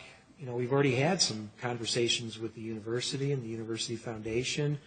We have some alignment that we all think that's a good idea, coming at it from slightly different perspectives, but in the end, it's a good idea for everybody, and how can we partner up with them? So what that tells me is that I need, if nothing else in the near term, to set aside time, organizational time, to have those conversations and do that research, have those meetings and things like that. It might lead to an expense, and it might not, but we won't know that until we do the initial legwork about who's willing to partner and what are those real opportunities. right. And actually, that is tied to the other two items on there, because the workforce housing program and affordable housing all sort of go together as part of that. That probably would make sense. That would be all one project, actually, I think. Yeah, because when this first came up, in the comprehensive planning process, affordable housing wasn't an early area identified as a priority, but it kept coming up in conversation all the time. And so we circled back and we were giving feedback to the community saying, do you guys know how much you've talked about affordable housing, using all these different terms, but in the end, under the umbrella of affordable housing? Maybe we want to focus on that as some key aspect of the community's development, which we ended up doing, of course. That's the number one, well, it's item A under community and economic development is housing. So based on that, I've already had a couple conversations with experts at Chester County who deal with affordable housing. What are our opportunities? Who could we partner with? Who should we talk to? Pat Bakovitz heads Chester County's Community Development Department, and he does this all the time. The housing that we have that's affordable down here in the southeast is a direct result of his work at the county, getting federal housing funds here into the borough to build those kinds of units. But today in the marketplace, there's market opportunities for this. There's developers that focus on building workforce housing is the term you'll hear today, right? As opposed to Housing Authority of Chester County. Right, Subsidized Section 8, housing. or whatever you want, right. That has never been affordable housing, public Right. supported housing. That's not what we're Right. talking about. That's a wholly different. And that's what we have to make clear, by the way, when we start talking about this. Yeah, because that was an early area of concern. People were bandying about terms very loosely, and in this context, those terms carry a lot of baggage, for better or for worse. You got to be careful about using those terms. That's how we lost 2 members of the Regional Planning Commission when we started talking about doing a needs assessment Right. for affordable housing. West Whiteland and West Goshen walked away when you started talking about affordable housing because what they thought that meant. Right. To say what? Because of what they thought that meant. What they thought when we were talking about affordable, doing a needs assessment for affordable housing in the Westchester region for the Regional Planning Commission, we were talking to the Chester County Planning Commission about doing that.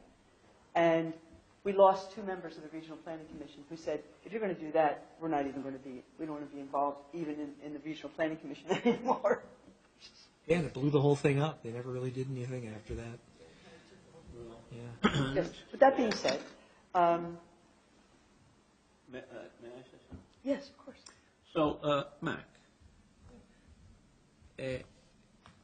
maybe some of these things, a lot more of them can be done if different council people take the lead on certain things.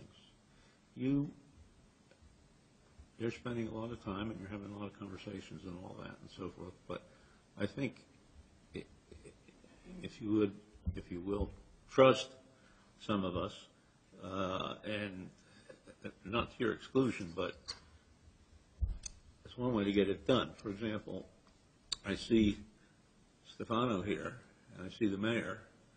One represented the 4th Ward, one's now representing the 4th Ward, and that's what we're talking about, that area. So, I mean... And also John's. Yeah. Yeah, I mean, that's part of that time. You have so much time to give as elected officials to the community, and if there's projects you want to focus on, that's absolutely your prerogative. I don't know how you guys feel about it. I just volunteered you, but...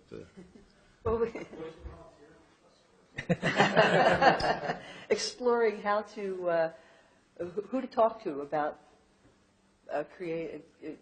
the goal of reducing concentrations of student housing and probably Increasing coordinating affordable workforce housing housing and additional affordable housing. What's that? I'd rather give the guidance to staff, but that's a priority. Yes, I think that probably would work better. You'd rather have the staff do it than you get involved.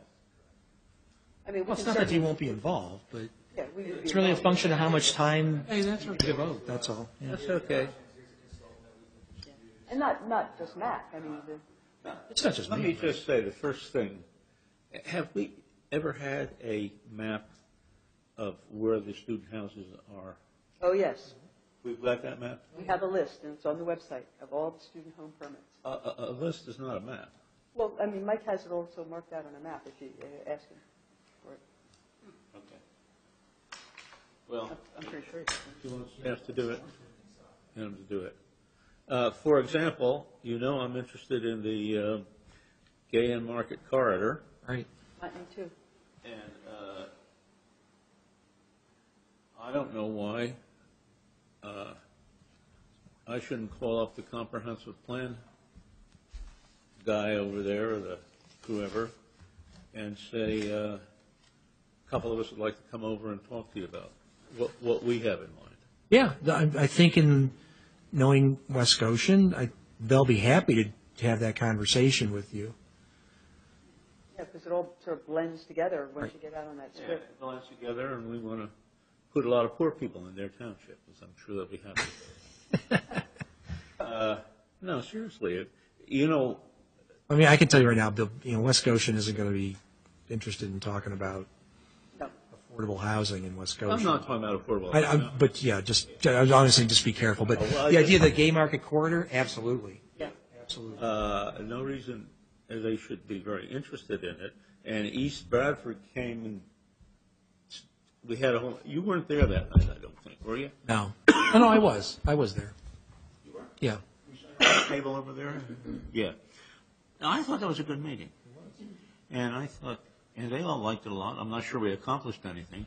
But may I say this? If Stan Abb is putting electric signs down across from the Italian Social Club that once was, and you know, he owns property in the Point.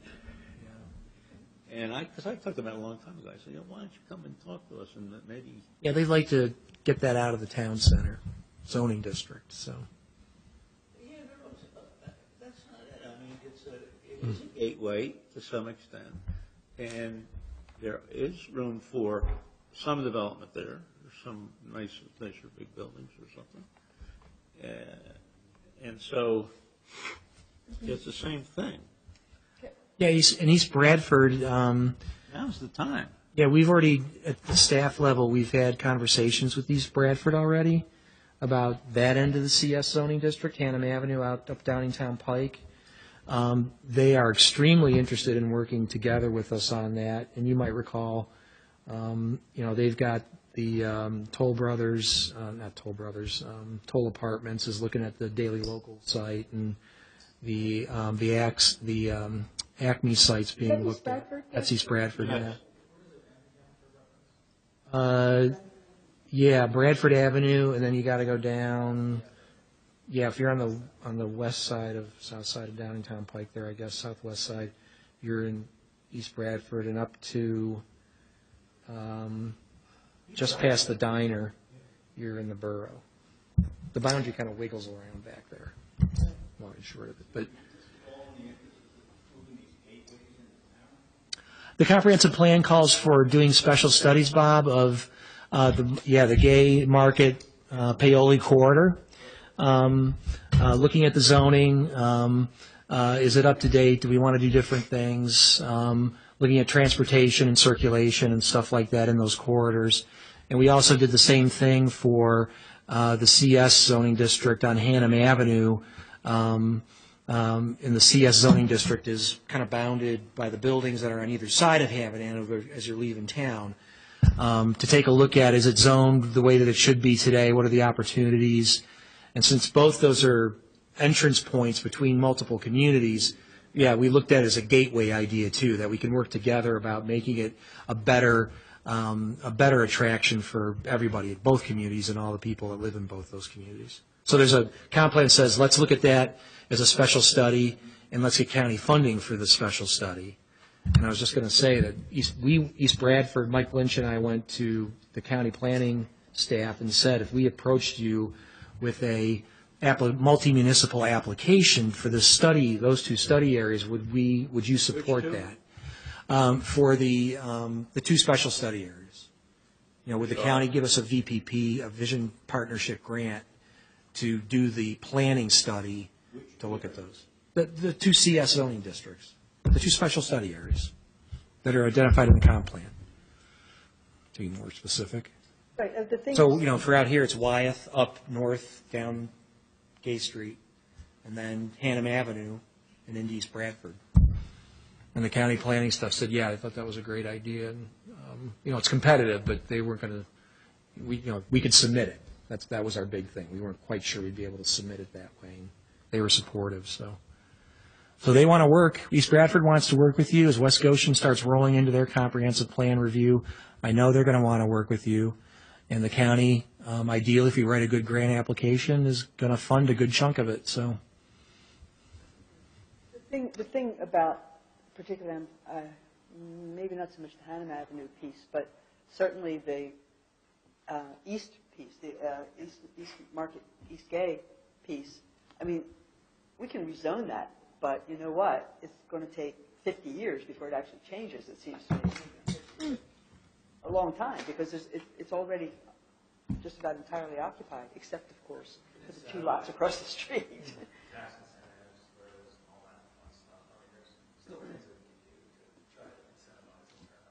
Yeah, Yeah, because, but we there's a would, lot of really well-established businesses, you know, I'm thinking about the brand-new AutoZone that was just built there. yeah. Yeah, but, we've talked about this, Diane. Right now, from a land use perspective, given what the borough is and what this, the Westchester area is, those are underdeveloped properties, as we would say. And with, thinking about how we want the community to evolve over time, and if this is the part of town where we want that evolution to occur, the zoning drives the market. It makes the land more valuable. The current property owners have incentives to sell for that reason. They can relocate their auto body repair shop somewhere else. That's an easy thing to move. So you're right. It's not going to happen overnight, but the idea is that you've set up that structure that the market needs to see to say, yeah, it's worth making an investment to do something different. Right, yeah. And I may not.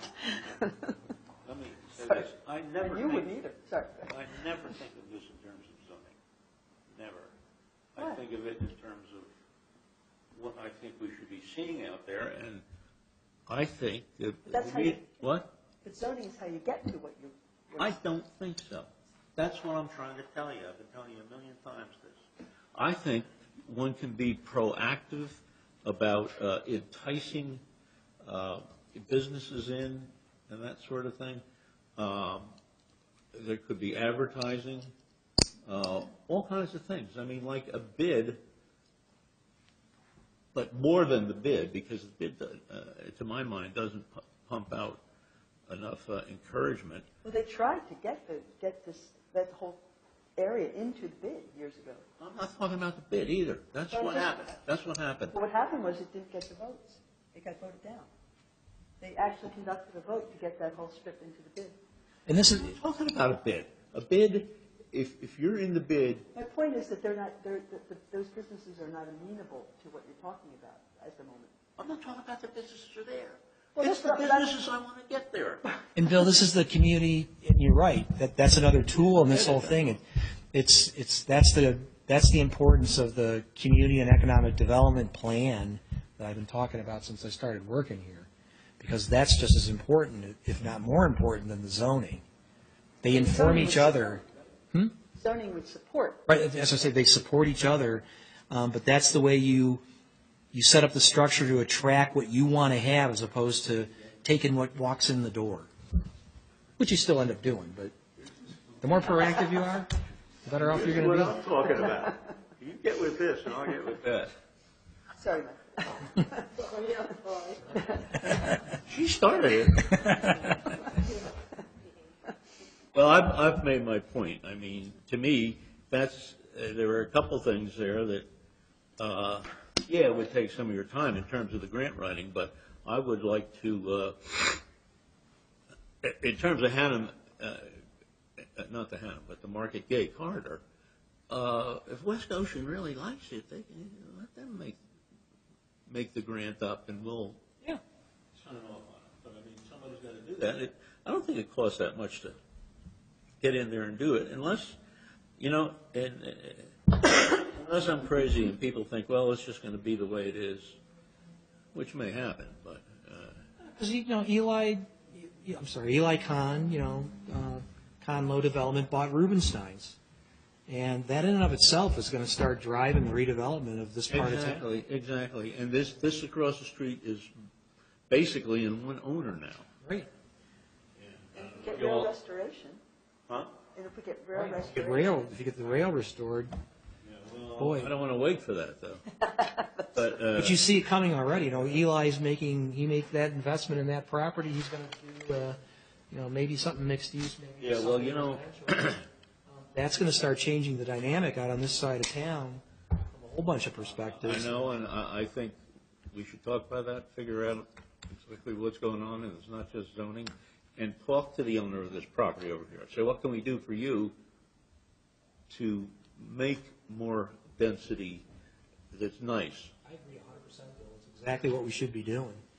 But again, that's a time and resource thing, and like I said, I've been preaching this for 3 years, that the community needs to undertake that study. It's very important. The bid, you can see how successful that kind of thinking is, because that's what the business district's all about. And we just won the big Main Street America Award for all 20 years of work, basically. But that's the power of that kind of thinking, and that's what we don't have for the rest of the borough. That's to me, the big missing planning piece that we need to have. So we can go out and have these conversations with property owners about what your vision is for these properties, as opposed to just they're selling to the highest bidder and they don't care what it is. For those who don't know, I'm talking to the audience back here, right across the street, it was this close to being a Royal Farms gas station about a year ago. A Royal Farms gas station, which is, if you go down to Maryland, that's Wawa's direct competitor. And the best chicken that you can buy at a gas station in America. But, we didn't preclude that, and we didn't have a vision for that. And to Bill's point, we never engaged with the property owner about what we'd like to see there, what we think is important for the community. So that's the power of what Bill's talking about, and the power of that economic and community development planning. That's what helps set up. You want to have another plan.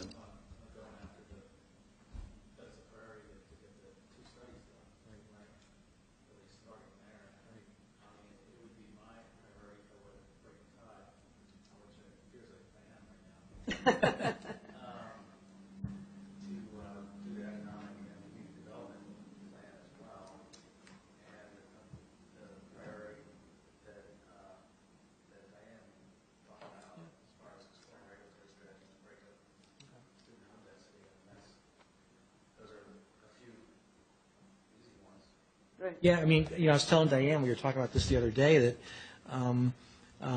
if you haven't been to Phoenixville or Kennett or Media lately, you probably want to go take a trip, because they're creeping up on us. It used to be that you drove through Media to get here if you're down in Delaware County, but not anymore. Media's got a really good economic development plan they're rolling out, and they're going to start competing with us more directly than they've been able to. I personally think Kennett has a much better restaurant scene than we do, and is going to start taking business from us because it's just a better restaurant scene there. There's one of the best restaurants in America is in Kennett. Tallulah's Table. It takes you 6 months to get a reservation. Tallulah's Table. Yeah. So, and Phoenixville has 2,000 housing units on the books. Not that we necessarily need that level of growth, but it just shows you that the market's looking at people that we used to be way above and beyond, and is saying, hey, those are places we want to be and need to be, and we're not really seeing that kind of investment right now. Now, I think we're in the calm before the storm, personally, but another reason just to get out ahead of this. We've got to stay competitive. We don't want the borough to go back to the way it was back in the 80s, obviously. Nobody wants that. And as long as we're thinking ahead and we're thinking organically about the future of our community, and that's what these documents can do, you'll be well positioned to weather those storms and develop the community the way you want it to develop. Your comment about the way that the bid really concentrated uptown is good. I just got me thinking about Patton Island, because on the Daily Local site, they're putting up it's either 325 or 361 apartments. And then further down the road, we're going to be putting in something like 75 townhomes, I think it is. So you're going to have a population there that and plus all the apartments across the street, you're going to have a population center there that will just creep up over, pop up overnight. Oh, right. It's all going to come here. Right. That's the whole point. That'd be the perfect place to start building taller buildings. Right, exactly. And Not out really. but out here too. I mean, what I envision out here is this is where our 60 or 90 foot buildings go. That's what I thought too. I mean, Bill and I talked about that a couple of years ago. I mean, have all your high rises out there, have that as be a center of business, but it's still walkable to uptown. Sure. Somebody wants to spend enough money on a nice sort of building. They can buy the Spellman building down here. I don't think that's. I think we sold that. Did they? Yeah, I think it's sold. Which building is that? The old school. That was sold? I think they I sold. remember seeing that it was, yeah. I forget when it was. I think it was. I don't know for what purpose though. Address alcohol-related issues by controlling the establishments with licenses, limiting late hours of operation. I think it's come time to solve that problem. Yeah, we've told Where are you in that council in one? the past that if you want to control liquor licenses, the only way you're really going to be able to do it, unless the legislature gives us more authority, is to not allow restaurants. Yeah, that could get a little Zone tricky. out restaurants. I mean, every restaurant in town would stay in, the spaces would be non-conforming, but that's really the only tool you've got at the moment to deal with that. Now, the other way to deal with it is to start lobbying in Harrisburg a lot more aggressively. And you might be able to use the PA Town Gown Association as well, but the way it's structured now, you don't have a lot of say over that, unfortunately, except through zoning, your zoning power. We don't have to allow any more alcohol licenses into the borough. I mean, there can be hotel licenses, there can be Economic development license. licenses, but besides that, we don't have to let anything else in. Right. And we took that, Are we allowed to do that now? we took that stand against when Carlina's tried to bring it in. Yeah. We have a whole public record of that, justification for it. So, yeah, we can just say no. Oh, well, that, okay. We have to be doing. Yeah, and that's the tough choice. And then we gave them an ED license. Aren't we limited in how many of those economic development licenses we There's can only issue? two, I believe, that come online a year. 2 in the county every year, right, and there's a Two in the backlog. county? Yeah, it's true, but they keep it. But they tend to come here right now. I know, that's right, but still, I'm surprised. They Okay. might go somewhere else in the future, but right now they tend to come here. But right now, Liquor Control Board's got a big backlog, and no one's quite sure what's going on with them. That's why I haven't seen like anything at the F&M. No one really knows what the Liquor Control Board's doing with these economic development license applications it has. So the other way to deal with it is through something that's on our list, event management, having better event management. You might remember we were talking about the responsible hospitality stuff, and we could use that as a way to mitigate the impacts too. That we work a lot more closely with the bars and restaurants that have liquor license about how they operate in a way that we don't do today. Having queue control. We've done the ramp thing pretty successfully, but I think there's a lot more you can do on that to help mitigate it too. There's a whole. It has supposed to be doing that. Malcolm is supposed to be meeting with the Tavern Association. And, Yeah, but about the bad thing is happy hours where it's cheap to drink, so that, and that's been an ongoing conversation, to use your favorite term. better security. The smarter ones have kind of seen that actually works in their interest too, and they've got trained people in the bar who are dealing with problem drinkers. But I think we can take a more aggressive role, with the police too, for that matter, about making sure that our values about alcohol, responsible alcohol consumption, are actually enforced too. We're still famous for come out at 2 o'clock in the morning and watch the zombies walk around. It'd be nice to be able to do something more about that. Yeah. But as far as the comprehensive plan goes, we're talking about possibly thinking about rezoning to block more restaurants coming in. Is that what you're Is talking it more about? restaurants or just restaurants with bars? It's not the BY, that's the problem, is currently you can't differentiate between restaurants like a BYO versus. Yeah.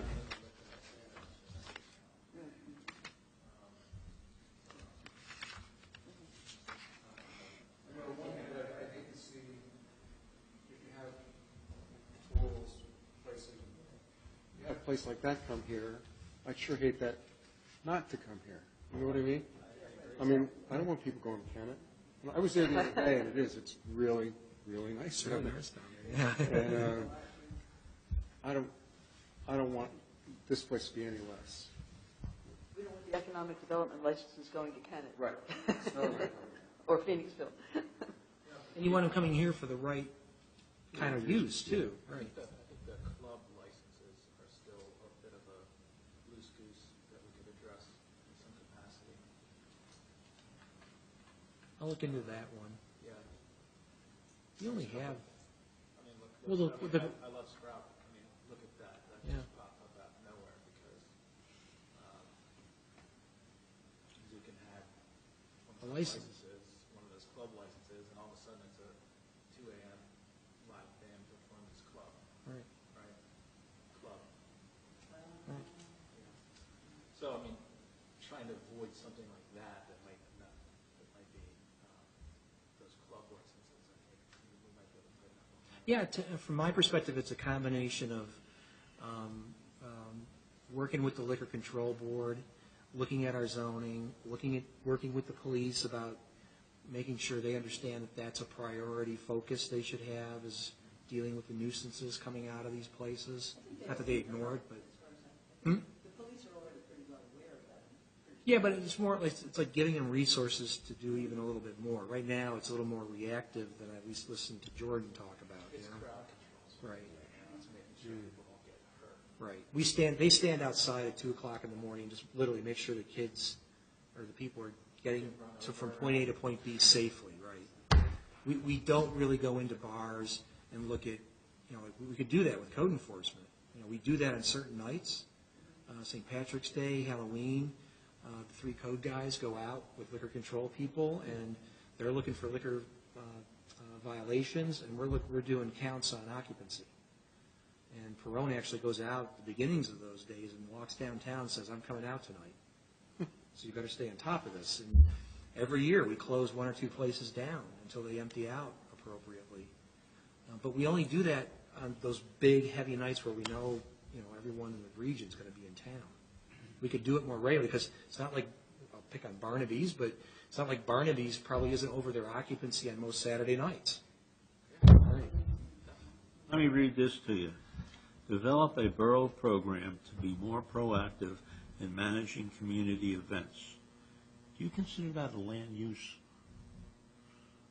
item? Not really, but it came up in the context of community. How many events we're having, Bill, and the impact of all those events. I think it's it's a fine recommendation, but I'm just trying to make a point that the comprehensive plans have always been at their basis, land use plans, but they were comprehensive in many ways too. There are other things in there, and I've always there's always that. There's always that leakage. read the MPC. That's what it says. Increase private town watch patrols in the southeast. Yeah, that's not land development. Yeah, it would be. So we'd have to talk with the bargaining unit about what that is and what that means, but it's also talking with the university. We've kind of had those conversations. Wouldn't it be great if we can convince them that can't their security drive through the neighborhoods? I'm not talking about enforcement, but at least just drive through and be some eyes and ears, like the town watches too. I mean, they're not going to do that. Yeah, it's a new administration.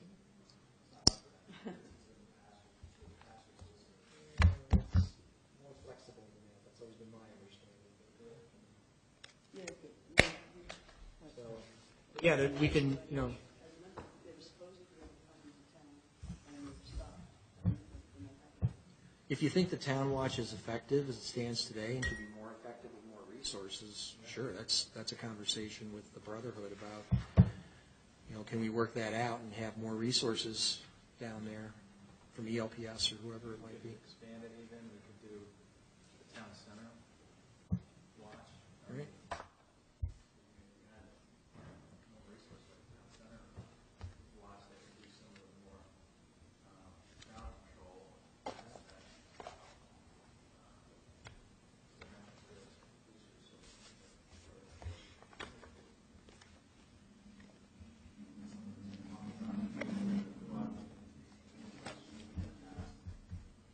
Yeah, it could be something that we talk about the Brotherhood this summer and see what they think. They're very sensitive about it, as you know, Jordan, yeah. So are we trying to, at this point,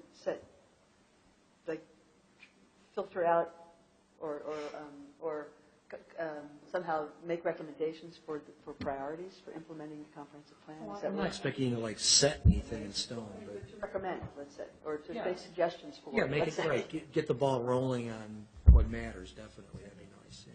I actually make a couple comments here. Bob's asking Diane. I won't digress from an earlier comment. We just talked about the Rubenstein being bought and being buying it. Is it on the agenda to help correct the drainage problem for Goose Creek? Because one of the things that was coming out in prior things was the fact that the drainage pipe runs underneath that parking lot, runs under Rubenstein, and that has to be made larger. Is now the time to be able to do that? Yeah, of course. Well, I didn't. I mean, that's Yeah, something we have to. actually, Bob, if you're interested, Eli will be before Smart Growth on 2 projects this month, Rubenstein's and Mosteller. So, Oh, Mosteller's too, that's the other one. yeah, he's got a new plan for Mosteller. So, So he's going to be presenting 2 plans for those properties then? yeah, just conceptual plans, right, right.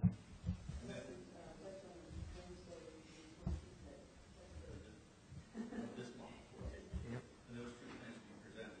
Because I think that's always been a discussion, how to correct that Goose Creek flood down here on Montgomery, was the fact that the pipe over there, and they weren't going to dig up Rubenstein, and now it's all process. If you're required to do that. We've already talked to him about it. Yeah, there's no plan yet, but he's aware of it. We're aware of it. We've chatted with him already about it. Why any remediation on that property didn't happen? Well, I was just going to bring that up as one of the possible priorities. Funny you mention it. Because, You want me to answer Bob's question? yes, Wyeth is in, or Pfizer's in the, I think they have 2 finalists for the sale of the property. Though whoever is successful, if it actually comes to a fruition, they have a lot of restrictions on this, but they will have to complete the cleanup of the property. Right, because it's still got problems. It's being monitored, and they've actually found some new groundwater problems. But whoever is going to own it ultimately and is going to be ultimately responsible for the cleanup.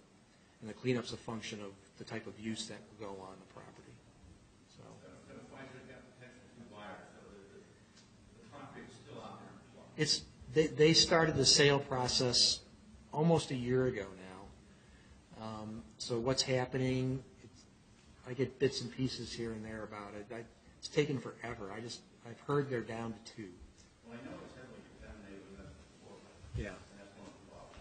Yeah, it's got benzene contamination in the soil. It's relatively easy to deal with, but it's got a more expansive groundwater problem than anybody really knew. It's going on site more than people realize. So, but yeah, that's coming to a conclusion sooner rather than later. I hope. We hope. Does the borough have any idea of when that's going to occur, or do you have any idea? It's still out there. This has taken forever. I can't believe a year later they're still talking sale, but that's what Pfizer told us. They were going to sell it in 3 months. We're like, oh, okay. And it's been, I think, 11 months now since they made the announcement. With all the restructuring and everything, I'm sure that's no lower priority. Okay, thanks. So, anybody have any interest in making our relationship, our not relationship, but our issues with Westchester University one of our priorities? Since a lot of that is already underway, that's focus area 5. Is there anything in there that looks like we should make a priority? I know Mac's been working on this campus overlay project. Yeah, the campus overlay ordinance is well underway, and I think council will see it in July.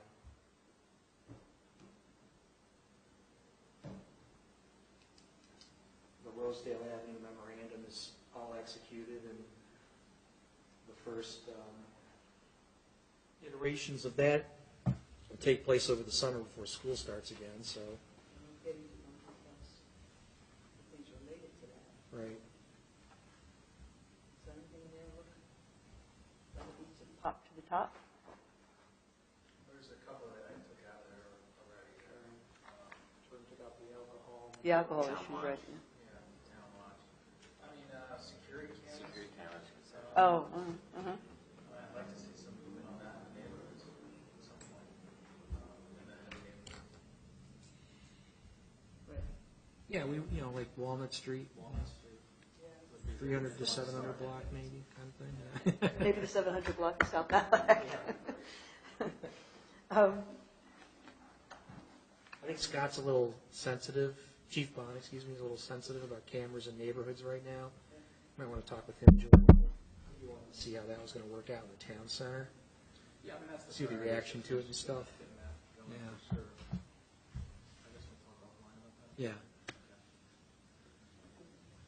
And then I guess related to this, though, is something that you and I talked about, and I think you've talked to other people about, Mac, about the idea of extending more like a town center south to hopefully provide services down there that will prevent a lot of the migration through the neighborhoods and into town center. Yeah, Michael, you probably haven't heard much of this, so I'll give Michael a little background here.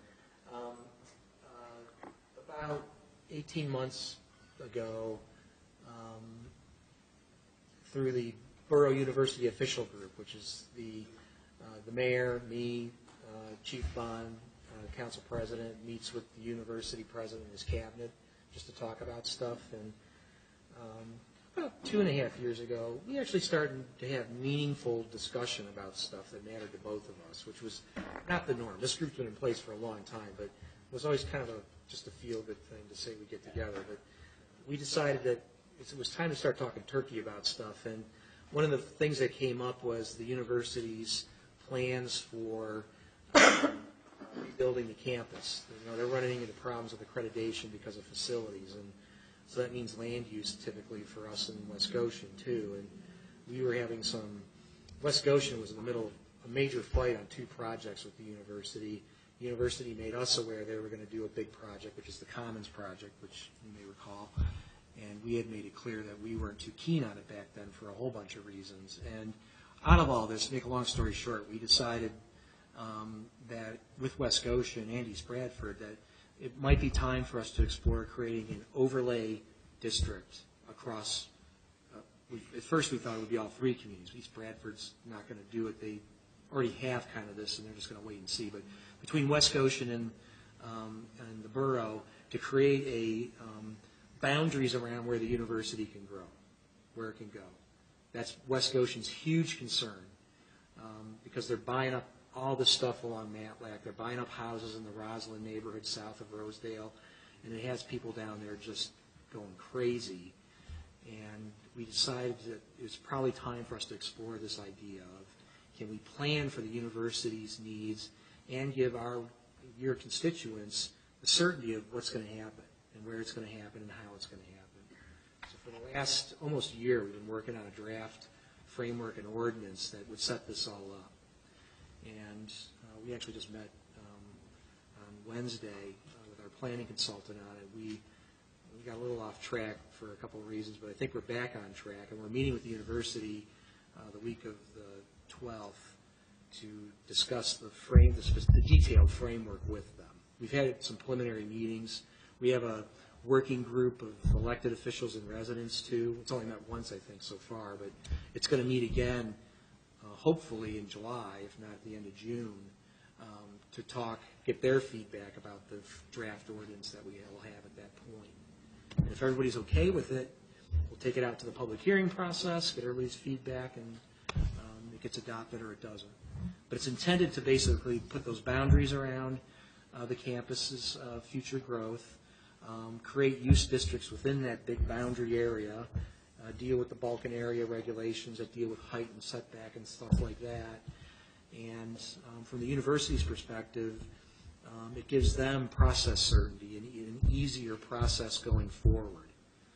The ordinance is conditioned on the university undertaking these major studies that they've never done and the borough has always wanted them to do. How do you park and why do you park? So we want a parking plan for the university. So kids don't just warehousing cars in our streets because that's the cheap and easy thing to do.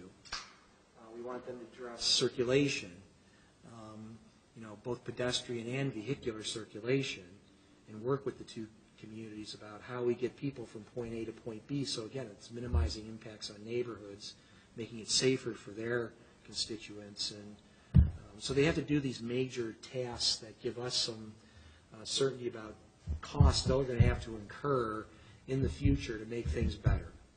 It's really an interesting thing. We'll see. I don't know if it's going to work out. Who knows? But it's been an interesting process. We think we have a really interesting model. At our meeting Wednesday, we were all being kind of devil's advocates, talking through the process that this would set up in detail to see what the pitfalls look like and stuff like that. So we had to do some rewrites on things, but part of that is what Diane was bringing up, is that one of the, you guys deal with this directly. One of the things that happens, because there's only a Pizza Hut down there, whereas most universities have retail all over the place right around campus, is because there's only a Pizza Hut down there, the kids have to walk through the neighborhoods to get to anything meaningful. And this happens in West Goshen, too. They walk down to the Parkway Shopping Center along High Street. Yeah, and, so because there's nothing right there for the kids to, whether it's food or whatever it is, there's nothing there. So we were talking about maybe it's time to take a look at extending the town center zoning district, which stops at Price Street basically, down to Rosedale, and write some specific, like call it Town Center 2 or something, and have some more specific requirements about what type of retail is acceptable and not, with the idea that it serves not just the university community, but the southeast neighborhood as well. We haven't gotten to that part of this process yet. We decided a couple months ago that we were just going to put that off to the side for the moment. We wanted to focus on the planned university thing first and foremost, but that's what Diane was talking about, that could be a follow-up opportunity or just an independent opportunity to the PUC, as we call it. There could be some pitfalls there. There could. It's got to be thought through carefully, absolutely. Yeah. I mean, if we're trying to break up density, you also don't want to make it extremely attractive Right. to be in that area as a student. If we're trying to address the systemic issues. Right. It also might be appreciated by full-time residents as well. Well, that's The full-time residents that we bring in, the owner-occupied. exactly. It's got to be the right mix Right. of stores and retail. Can't be all Pizza Hut. It's a laundromat and pizza stores and stuff like that. There's already enough pizza stores. And tattoo parlors. Versus in Midtown, yeah. It needs to be attractive mix. So how do you get an attractive mix that actually serves the residents? Well, it's a combination of the zoning and doing good economic development planning. How do we, in setting up incentive structures, stuff you want, how do we get them here? How do we get them through our approval processes quicker so they can open sooner and stuff like that? So that's what we're working on. That's that planned university campus overlay. Another big deal there, Mike, is making sure that there's no student housing that's allowed in West Goshen, east of Matlack Street, south of Rosedale. Okay, so they have to agree with that. I mean, that's a huge part of it. Otherwise, our neighborhoods are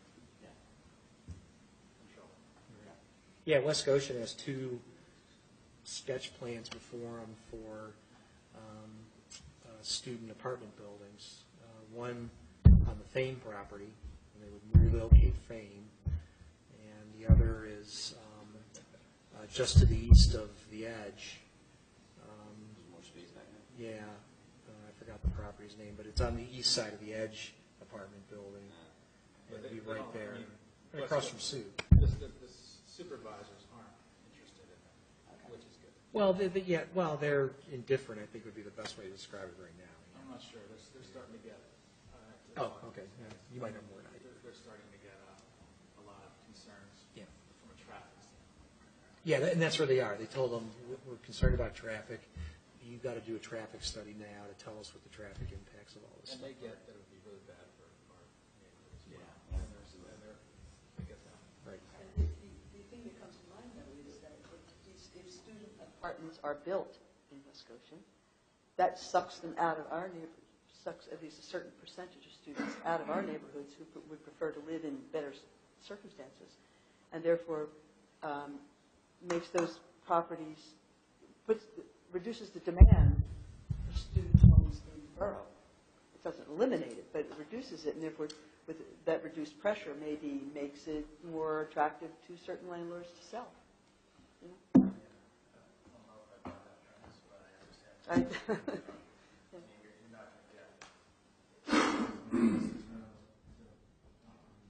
I'm thinking the small ones to start. Not John O'Connell won't, but there are a lot of small ones that might say, "Hey, I can get $500,000 for this house. Why am I going to all this trouble?" You know. Having additional traffic, foot traffic through our neighborhoods is not. Unless we allow the development of certain interesting entities like bars down there. No, I mean the West Scotia. Anyway, but it's a complex thing, you know, with all kinds of variables. But something that it crossed my mind and the reason I thought of that was because Indiana State. I think I told you this. Indiana State. I talked to their president of their borough council, and he said in the neighboring township they built a big student apartment complex, privately owned, and it literally sucked students out. So they have, in their case, he said they have 200 vacant houses as a result. That may be an overstatement, but they literally have vacant properties because and of course Indiana's a different situation than us, but it certainly did reduce the pressure on student housing in the borough. Student housing south of Rosedale, west of High, and east of New Street, that area would be prime. I mean, as far as because then the corridor is High Street, and there's no sort of pathway that makes sense to walk. Except that's developed. That's the Roslyn neighborhood, right? Well, It's not quite, it's not all the way back, not in the Roslyn. Oh, okay. Which is like, but it is within the overlay district. Yeah. that Okay. George is talking about. we've talked about that. Okay. Right. Yeah, and in the universities, if the university had the financial certainty for the long haul that the current higher education model is going to survive the internet, I think the university would build at least another dorm if they could, because they've done studies. Basically, most parents who have sophomore age kids don't want them living off campus. And the police would tell you that sophomores are our biggest, off-campus sophomores are our biggest problem. They act sophomoric. Yes, very sophomore. I get it. But they know that they could support that, that the bond, they could pay the debt service on that because it would be full all the time. They've done research on it already. The foundation has, but they're a little. Right now the zoning is difficult in both communities. They're not sure where either elected group stands on this stuff, and then compounded by the market itself. Do we want to make this investment when 10 years from now it might be half empty? They haven't really done anything with it yet. So this helps them on at least one aspect of it, that they could do it theoretically. The foundation has significant concerns about their own financial viability if there's big private student homes competing with their own.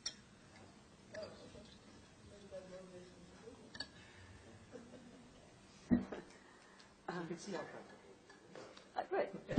If there were easy answers, they would Exactly. We wouldn't be sitting here on a Saturday afternoon.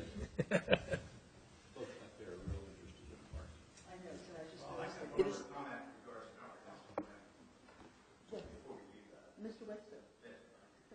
I noticed when I came in here on, I think, October 4, I have to back over to 3 years for comment. Okay. Was the fact that under C, you have discouraged new development that will change the character of downtown.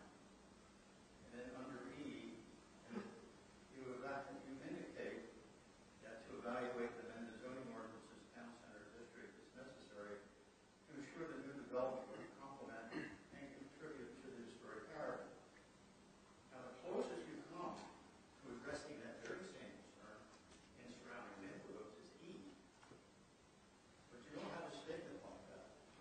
Where are you, Bob? I'm sorry. We're referring to.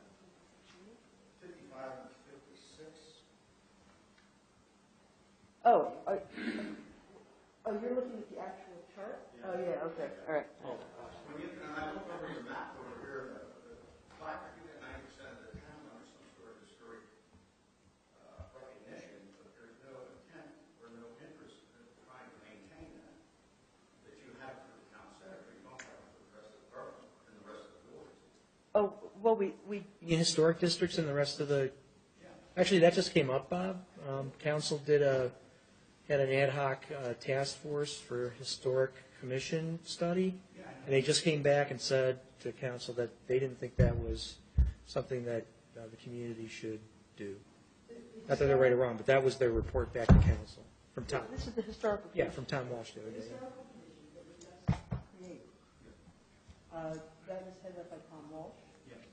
And they were Tom himself was very adamant about the fact that they wanted the historical commission to be educational, to be advisory, to support historical resources, but he absolutely was adamant about not enforcing anything equivalent to the Harvard. In other words, I'm not saying, I understand that position all the way. I've had conversations with Tom Walsh. I know the headset there. And I know the interest was going to happen. I'm just standing here looking at this map over here, and I don't see where making sure zoning ordinances within all the wards within this borough that would complement, continue to support that historic piece is akin to having a harm. Is just protecting the ordinances. The ordinance is what's going to happen in these wards, in these historic areas, going to be complementary to the existing. well, You have that sensitivity for the town center, and I'm expressing it for the rest of the wards in the borough. well, we created a historical commission to try to advise, to educate and advise people about how to preserve the historic property. Yes, you're putting it on the residents. I'm saying the borough could maybe evaluate whether they have some sort of positive impact. You mean by, I don't have. you mean like a hard light? Hard light. Like hard light? Well, you can have a hard light and without the necessary, for lack of a better word, enforcement of the whole thing. Well, we can't enforce it then. Well, you guys, all over the place in this borough you don't enforce. We've talked about it a lot, and, actually, it was one of the key recommendations through the historic preservation plan, I think, Right. 2001, very odd and such. And I tried, when I was president of council, planning commission to kind of flush it out, to, see what we could do there. And I think that the hard answer that never got, the hard question that never got answered was how you define demolition. So there was two different paths. One was going to be an advisory path, where if somebody, put in an application, a permit to, tear down a building, for example, or make some sort of facade changes, whatever it might be, that they would be required to come to an advisory meeting so that you can educate that person on it prior to the issuance of the permit. So that was the kind of least teeth one. And then the other one was, like a part B one was, well, if it's with teeth, like a certificate of appropriateness being required, like, or, and then if it was going to be demolition, and then they got hung up on what is a demolition, and trying to define that. And at some point, I think that process just Understood how we got to where we are today, since they came in at such a late point in the process. I'll just kick it off. The reason, parking has been a bugaboo for this community for decades at this point in time, and as a new person walking in the door, I was kind of I was watching for the first year about how council in the community makes decisions about allocating parking resources, and I just kept scratching my head about, okay, that's interesting, but there's got to be a better way to do it than that. And as Jim Jones always so succinctly stated, all council, I'm not blaming anybody, but you were solving problems that were before you, but all you did was push the problem into the next block. Right, and you just play this constant game of musical chairs with your parking problems, and I guess towards the end of my first year, does that sound right, Jordan? We kind of said, it's time to do a study. And let's look at parking across the entire borough. If we're going to try to solve the problems to the extent we can solve them, we got to look at it across the whole borough. We can't just deal block by block. Yeah.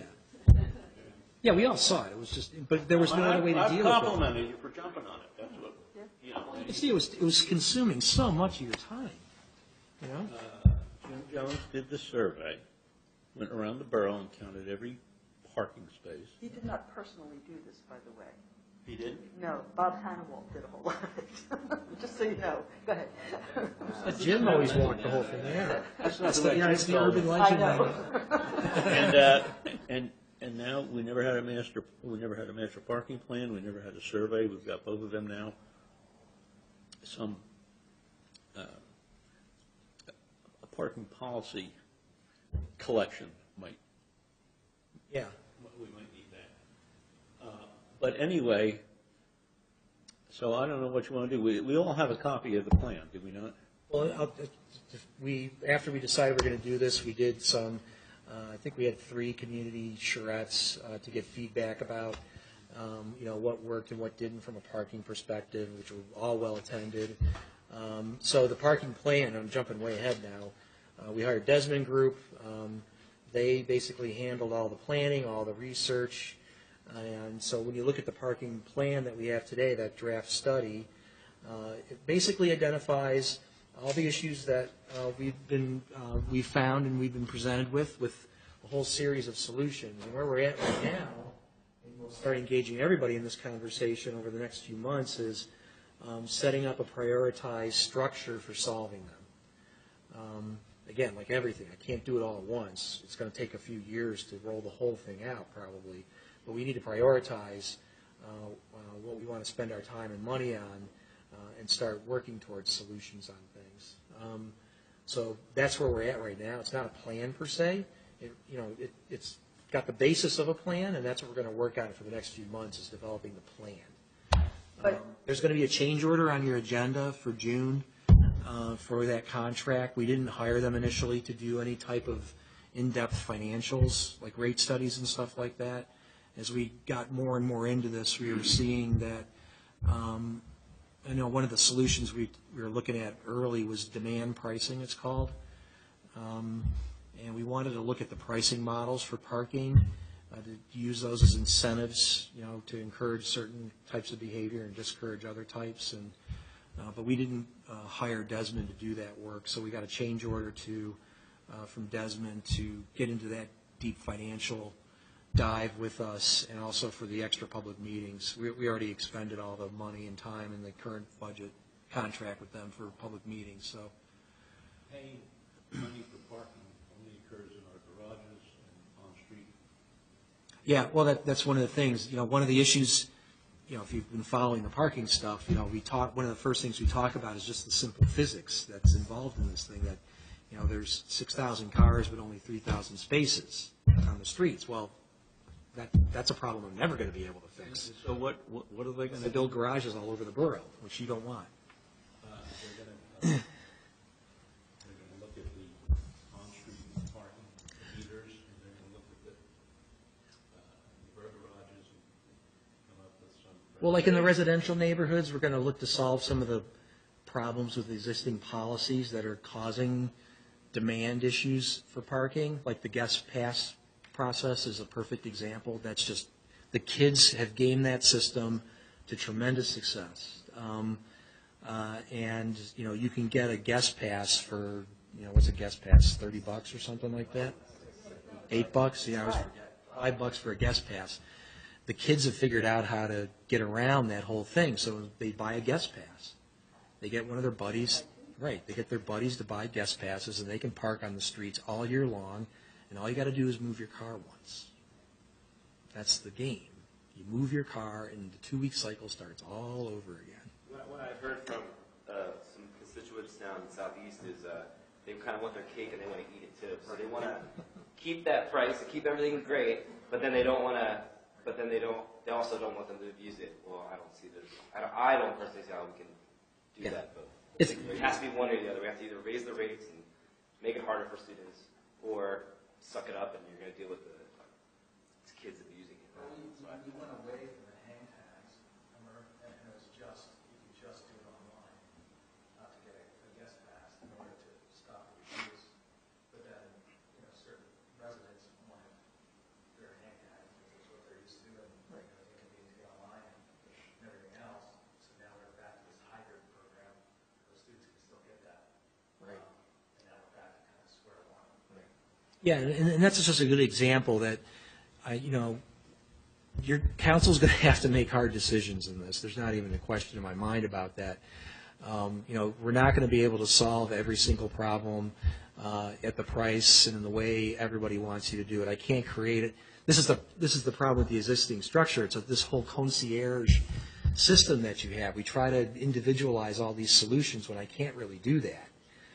So we have to make those more holistic decisions about what matters. What problems prioritizing the problems. What problems are we trying to solve, and what do we think are the best ways to do it?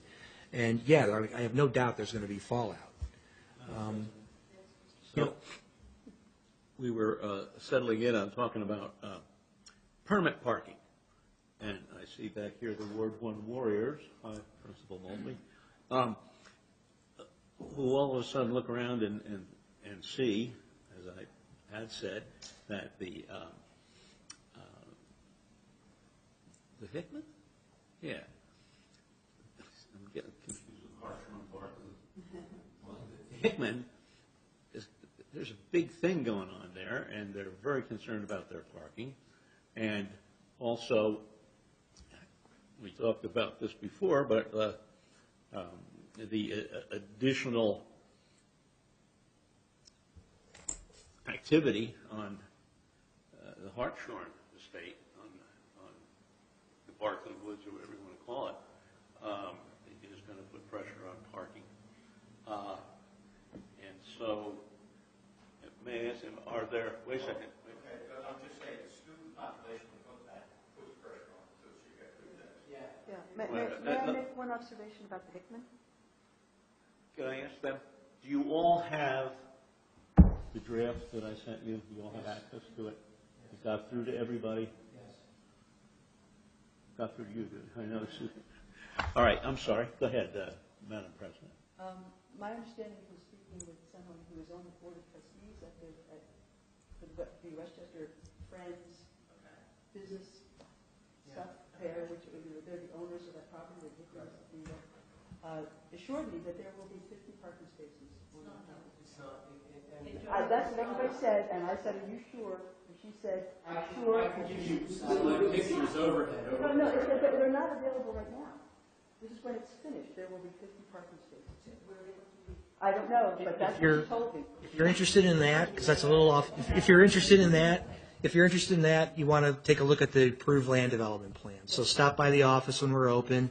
Go to the building and housing window and ask for the Hickman land development plans.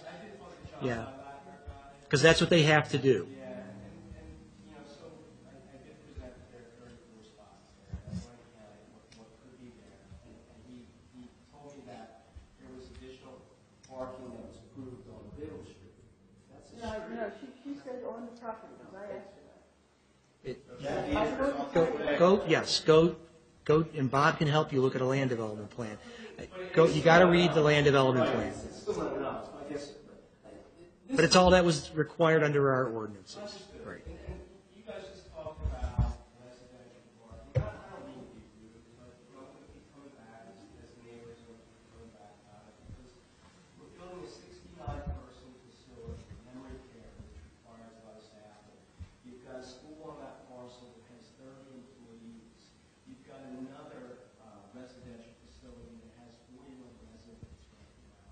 So between those three buildings plus the meeting rooms, there's a lot of parking needs, and 50, frankly, isn't nearly enough. I don't know, but it meets your regulations. It meets the borough's regulations. You really want to take a look at the conversations that went around this whole thing, because this was a topic that we discussed in depth during the land development review process, and Parking, you see it in our parking study too, if you've read that parking's not this static thing. Parking demand is different at different times for different kinds of uses.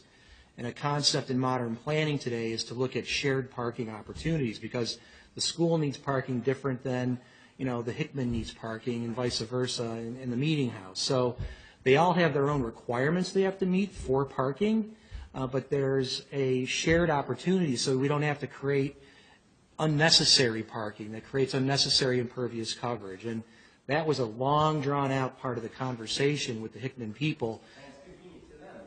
It's not Yeah. convenient to the neighborhood. Well, but again, it meets, it meets our ordinances. It was something that was looked at very carefully, and there's only so much at this stage, since it's been approved, that we can do about it. Well, I guess the point that we're here, although we're sort of bickering about the process, because we really think that, we're left in the dark a little bit about it. And, again, you meet the legal requirements of it. But we're the real-time residents of that block, and so what we're asking for is relief in the form of private parking. I mean, that's really what, we know it's water under the bridge. We know that. So our thought is, and we're going to come up with a plan. There's going to be a meeting next week at our house, and we're coming to the parking meeting with a proposal. But what we feel is that where we live, we should be able to park in front of our houses. I mean, that bottom line is really what it is. We pay taxes. We've lived there for a long time. The Morans have been here a long time. I know Matt's a newer resident. But I've been in the borough since 2002. I'm in the borough. I should be able to park in front of my house. And right now, we can't, and I can guarantee you that when that facility of 69 residents up to I will not be able to park in front of my house. I know that. Understood. But what I'm saying is this, and I can show you the pictures, like I said, of that. And I know that supposedly there's going to be some magical parking lot that's going to be somehow added to this parcel of land to it. But I can show you right now, and there's 34 cars. One of the lots is numbered right now, the 17th. The other one was smaller than that lot, physical, geographically, and that fits I out. brought up this very thing with the person I was speaking to, and she said that where there's right now, there's a lot of heavy equipment. It's all in the same geographical space the photos are at. That was, because I brought up the same thing. I know. I'm just telling you that we've been misled before, and so our level of trust is not very high. And so we like the organization, love having them there, but our level of trust right now, because we were told that there was going to be a garage, and then we would come back and we would ask them, well, there was a meeting, I don't know, 2 years ago, and that's the line that we got, but no one knew. No one knew. One person in the neighborhood knew of 20-something. Well, I'll say that the Hickman they were required to do a ton of outreach in the neighborhood about this. So whether you were here or not, I can't speak to, but that was a condition of our review. I was here by that point. I was coming in at the end, but the Hickman, I give them credit for that. They did a ton of outreach in the community about what they were doing and why they wanted to do it. We went to a lot of meetings. That's one of the things. Yeah, I just want to make that clear, that there was a lot of opportunity and they took a lot of feedback. And we went to the meetings. We didn't go, everybody didn't go to every meeting, but it was a shocker to the whole neighborhood when that underground garage was in front of Let me see one thing. The people. We lived right across the street. We went to the meetings. They were very, very good at answering very specific questions answered, but not answering. So Diana, the only tape you're talking to, I suspect, is the same person.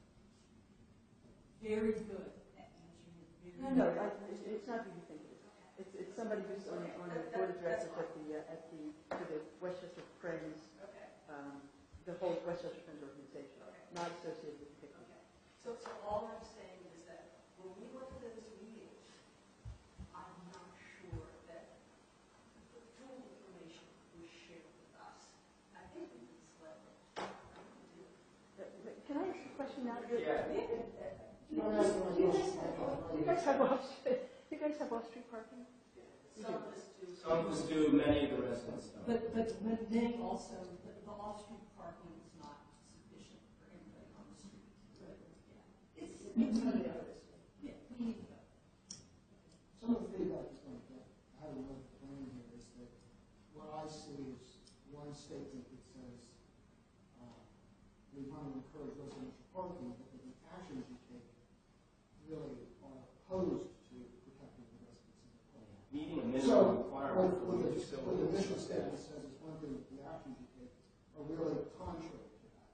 expect to get that kind of feedback.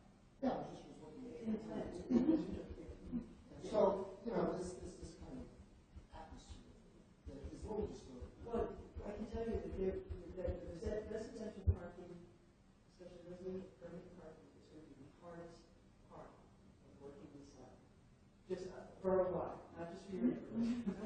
I mean, so, and that's because you're right. If we have residential parking in our block, it pushes everything. Sure, it pushes out, and no one wants to get employees parking in their neighborhood. We realize that we're facing that. We know that. No, that's. I can tell you, I have no off-street parking, and I live a block away from the street neighborhood. So I've learned after 30 years how to manage that. Just so you know, it is manageable. The problem is we buy into when we bought, and honestly, up until last year, 2 years ago, it wasn't an issue. It was something that been thrust upon us, and we felt like, okay. I think, well, hopefully it won't be, but you don't know yet. Another thing that's impacting us is the apartment building that was just built down here. Parking is pushing, parking is pushing way more. Absolutely, because people, first of all, people aren't parking in the building, so that they park in the neighborhoods closest to them. So that then people in those neighborhoods come up to the next block. If you drive up Matlack Street at 9 o'clock at night, there are not cars parked in front of Democratic Park. Never saw that. I mean, Marshall Street. Yes. So it's the same thing. You impact one block, and it pushes north to the next. Exactly what we've been talking about. And to that point, all of northern NC1 is not permit parking. So it's become the warehousing place for the students, the excess that comes from permit parking areas, it becomes the warehouse up there. We also get like long. I think, am I going to? Yes, that is that every residential neighborhood. I apologize ahead of time. May I say, can I just clarify one thing? The master parking plan, if I remember correctly, recommends residential permanent parking for every residential neighborhood. Why would that say? Well, because it's no good, Bob, if I can't enforce it. So for no other reason, we need a revenue stream to hire the people and buy the equipment to enforce it. Even that plan has been recognized that when you buy a piece of property, it's inferred, or get the word they use, that you're entitled and you've already paid for that parking spot. Parking on public streets is open to the public, unless we put some type of permitting program in. So you don't own, people hate when I say this, but you don't own the parking in front of your house. It's the borough's right of way, and it's a borough street. And unless there's restrictions that are enforceable and legal, anyone can use it. Yeah, but we're recognizing that this is the part of the problem. If we don't solve the residential parking program, probably across the entire borough, you guys, I live up here too, in that part of the borough, we're going to start seeing a lot more cars than we're used to seeing in the streets in front of our houses. And it's something we're just going to have to take a look at. So there has to be a cost because there's an enforcement mechanism and there's an administrative mechanism. And, I know. Yeah. But that's the way it solves the problem. Yeah. And that's the way everybody feels, to back that up. We're all what's the solution to the problem? That's what I'm missing here. They're saying make it a residential permit area. That's what we're asking for. Okay, let me respond to that, because these are the Ward 1 warriors. They're on my case. And what I said was we have a moratorium until this goes through. Remember that? Right. Okay, so I think the pertinent question is, because I'll advocate for the permit parking on your block, but when do you think, here's the plan.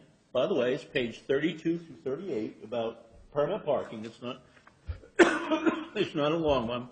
And I think this will ultimately be passed. How long do you think it'll be before, this is relevant, how long do you think it'll be before they get passed?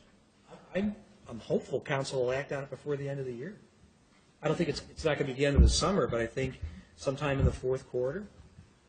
That's been my hope. I'll find out more when we kind of start having the community conversations again. But It could be sooner, but I think it's going to take a little while to talk through.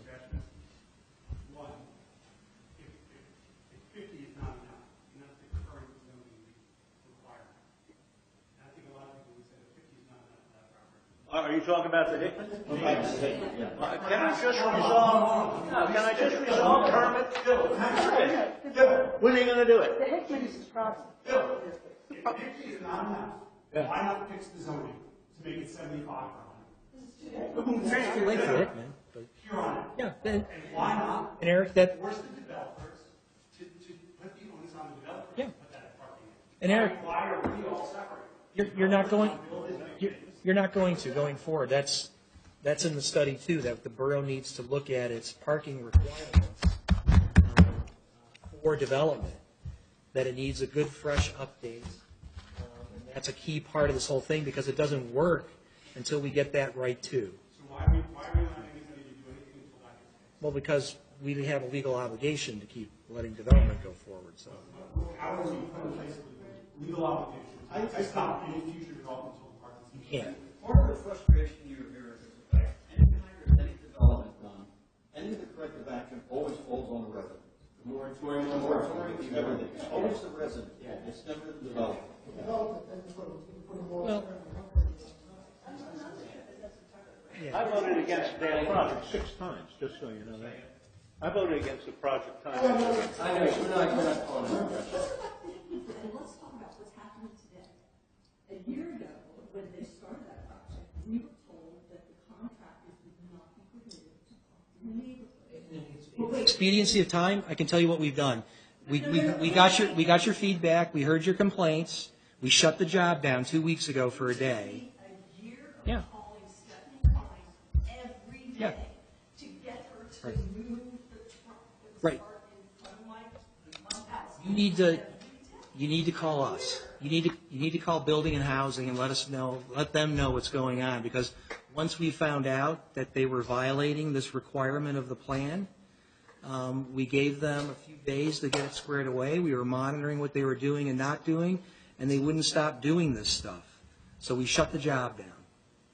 We wouldn't let them work. And they had to come up with a game plan for how they were going to guarantee us going forward it was going to work. And as far as I know, it's been okay ever since. It started Monday, is what the sign was. Yeah, right. So, yeah. So if you don't think it's working, you still see contractors in that part of town, you got to call Building and Housing and let them know, because then we're going to shut the project down for a week. Codes enforcement be aware of that when they're visiting the Well, site. but Bob, I only have 3 people, so.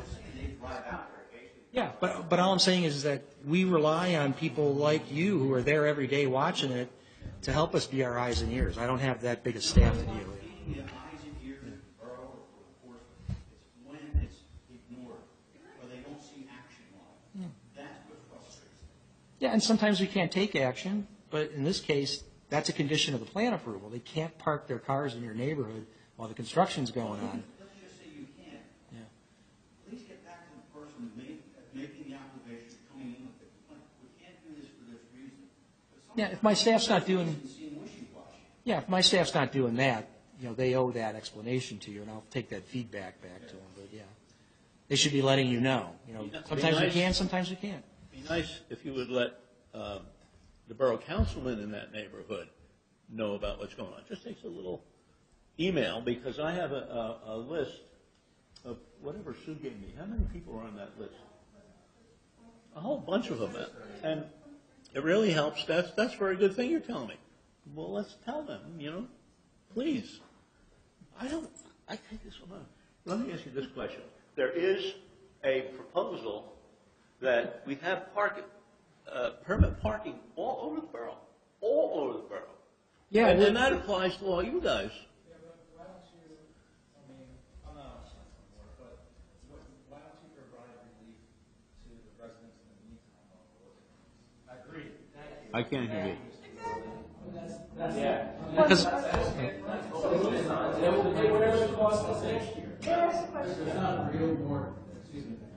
Oh, so I thought you finished. Okay, sorry. There's not a real moratorium in vote for a moratorium, that's just been sort of our status quo, so that, we didn't have to deal with these things while we're going through the planning process.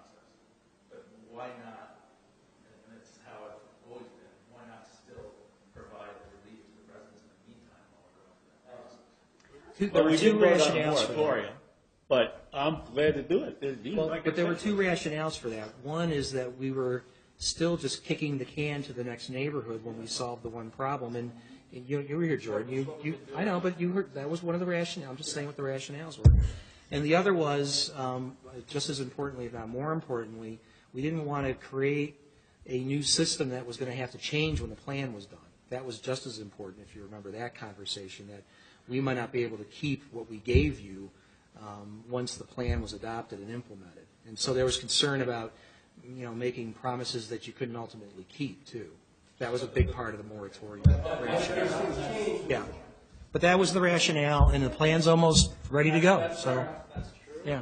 But now we know that the plan says residential for everybody. So why not? I'm not sure it says it, does it? Well, it says that's a solution. Yeah. It's a recommendation.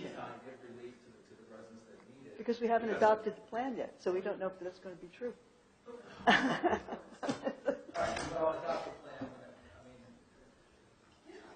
I like your thinking.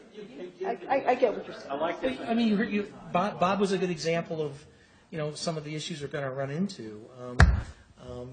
Give me my solution, but don't. I'm picking on you, Bob. But don't charge me for it too.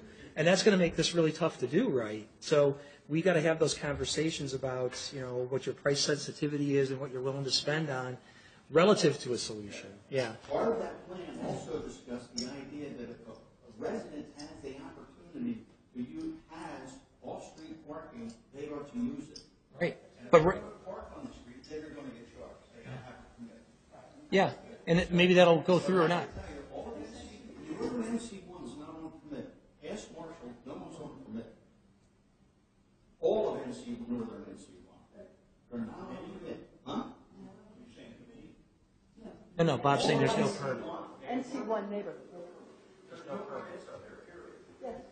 There's not even any parking regulations. Shove it down in NC1. Now, there's people, I'm sure, that are in NC1 have no concept of what this parking position is.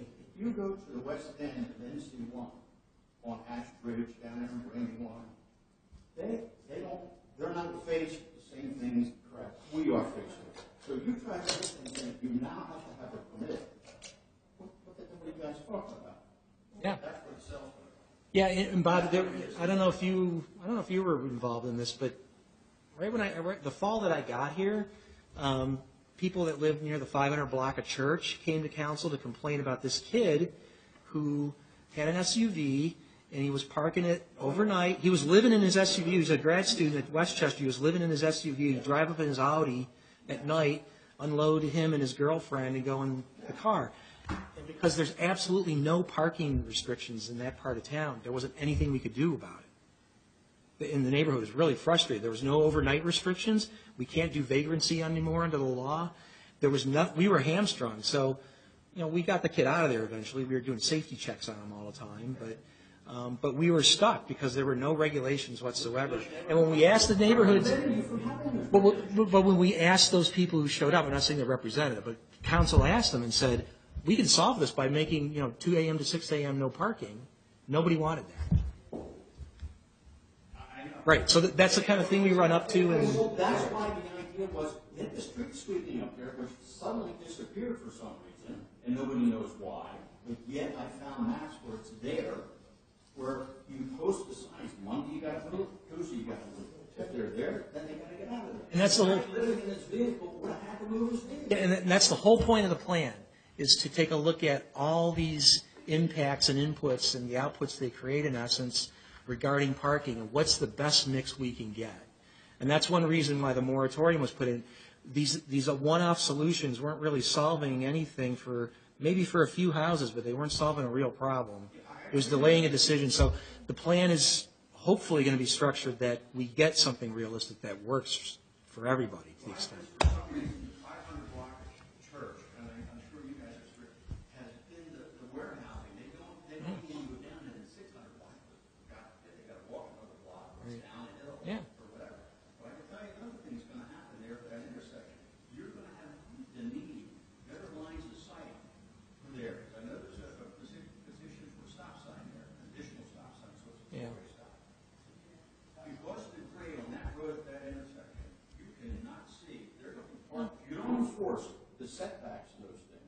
People, even you have a stop sign, they got to pull way out into the intersection to find out where there's any oncoming traffic. Someone's going to, and you got 3 driveways dropping into church in a matter of 20 yards. Can I ask a quick question? Yeah.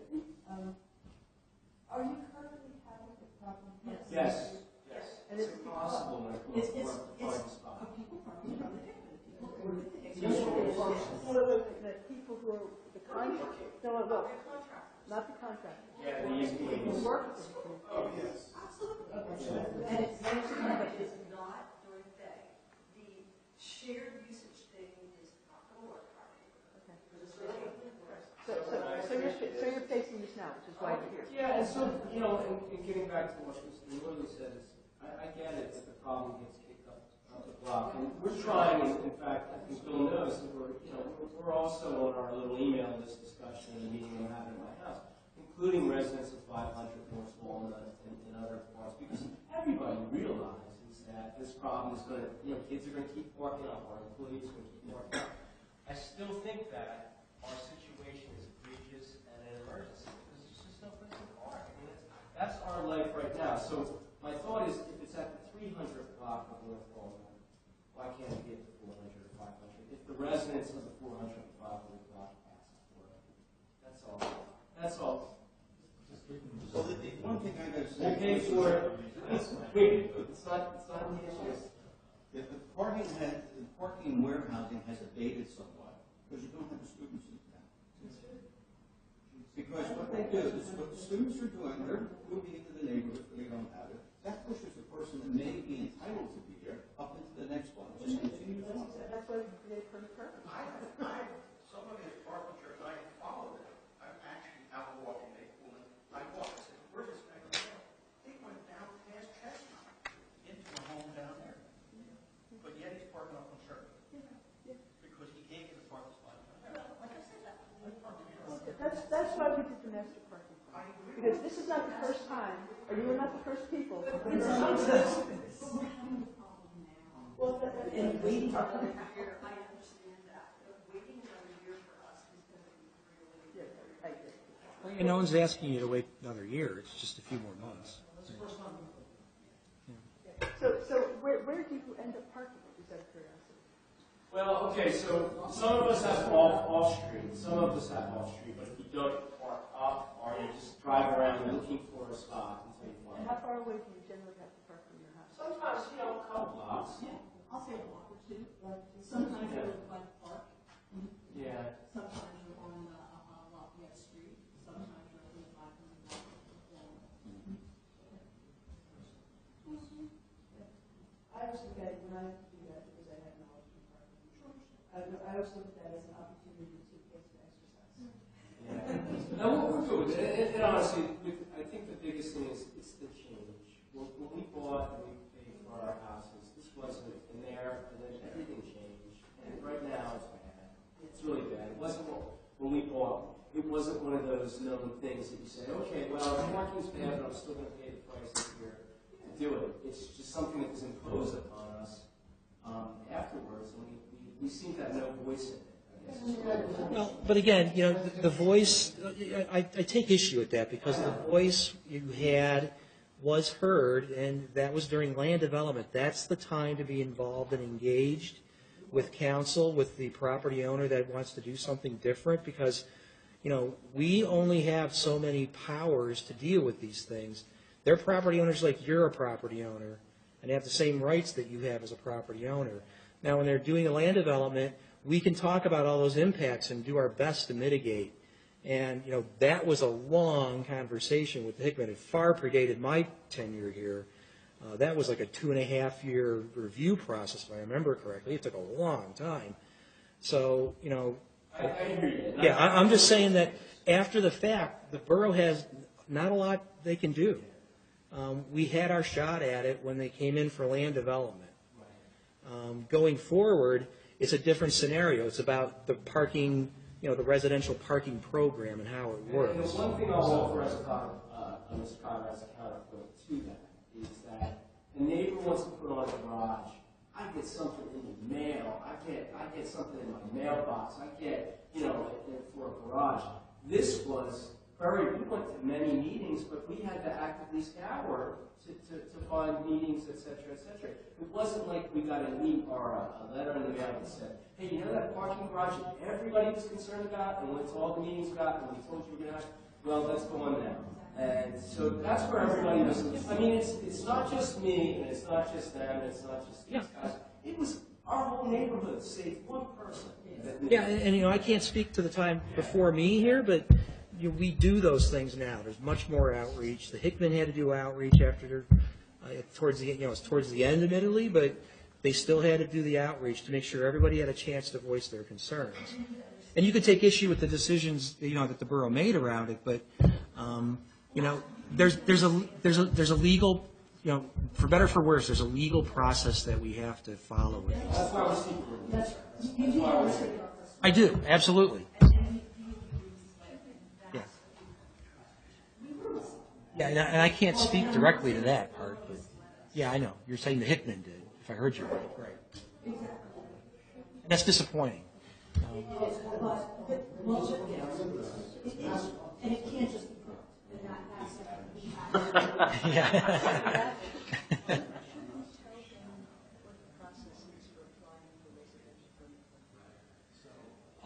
Well, if you're going to open it up, sure.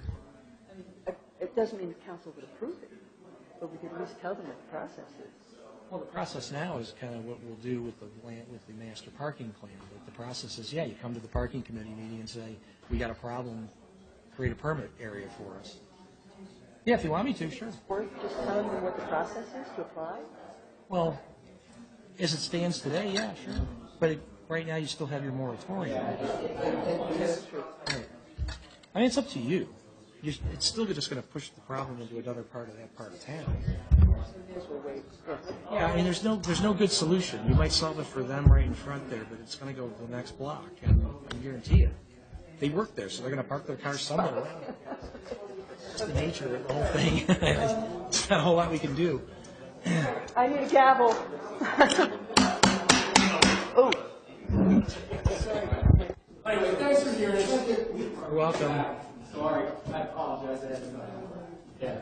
You want to stay involved in the master parking review process? No, I mean going forward, because a lot of your issues can be addressed through that process. That's the point we were trying to make earlier.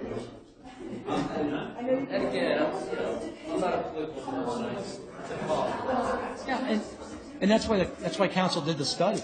It was affecting the entire borough, and we got to come up with something that makes sense. I get it. I live just a little ways from you guys, and I don't have those parking issues, but I see it all the time. All right. Thanks, guys. We appreciate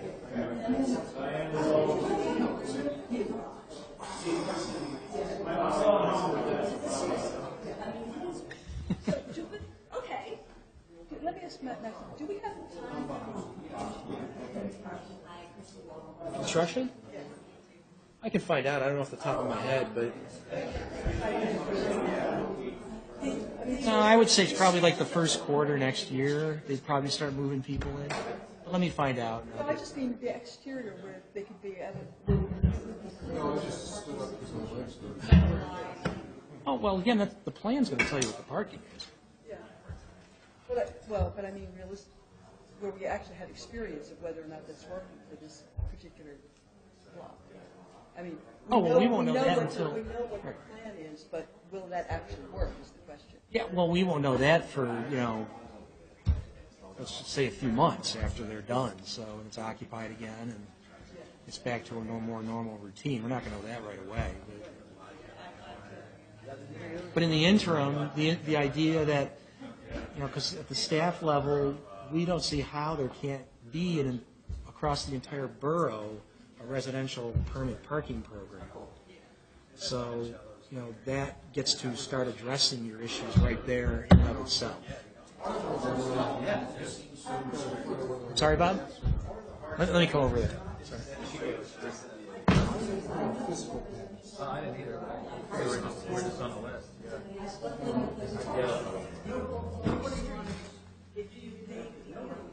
sorry, I'm disrupting your meeting. On our street, if you are not parked by 7 a.m., you will not be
Let me take a break and come back.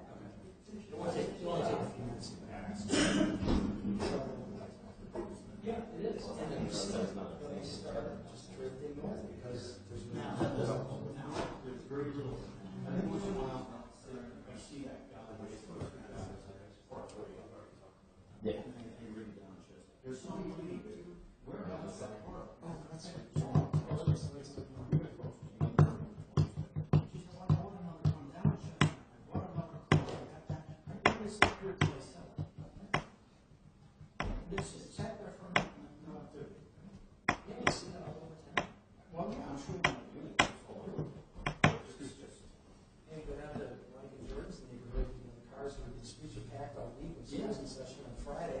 Saturday, Well, right now it's not. Right now it's great. Yeah.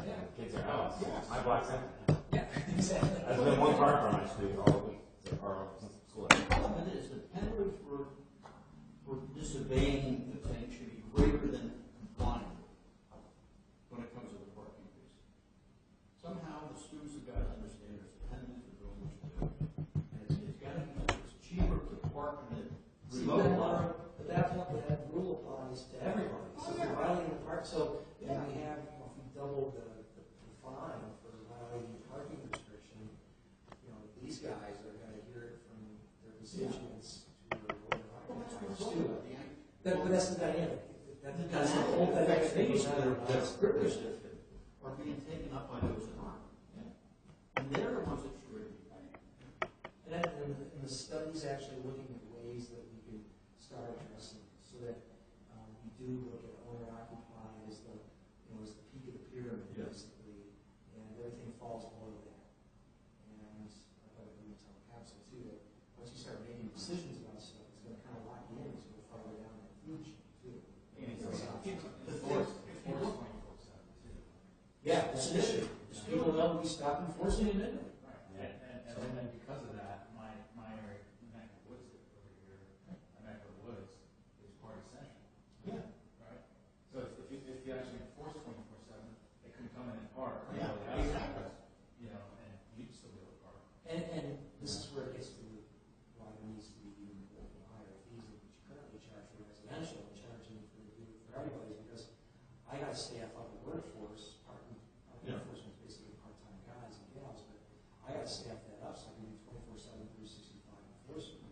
Well, the other thing I also know is that parking enforcement stops at Marshall. There's no parking enforcement of anything beyond Marshall. Because there's no restrictions. Parking restrictions turn to the corners. Marshall and Church. But that's not parking directly, that's more of the police. Well, that's you do this. I know. You know what they want. The guys don't go out and run because it doesn't. No, I don't know. What's it look good is the fact that I can't Stay on things. Also, money. It's all about money. If you have enough money, I can solve every one of these problems. Instead of that parking addressing with the students, instead of working from the outside in, why don't you work from the inside out? This is You said something earlier that is a major problem. In a good chunk of the borough, the zoning ordinance stays the way that you're talking about the street. Yeah. It is a zoning violation to do that in a good chunk of town. So. Meaning if you have Wall Street, you should do it. But you can't because you can't, have the zoning requirements to do it. And so, we're probably recommending the council to change that so people can, it's easier for them to get their car in their backyard. Well, I know one or two people that That have was on the off landowners to get their tennis cars off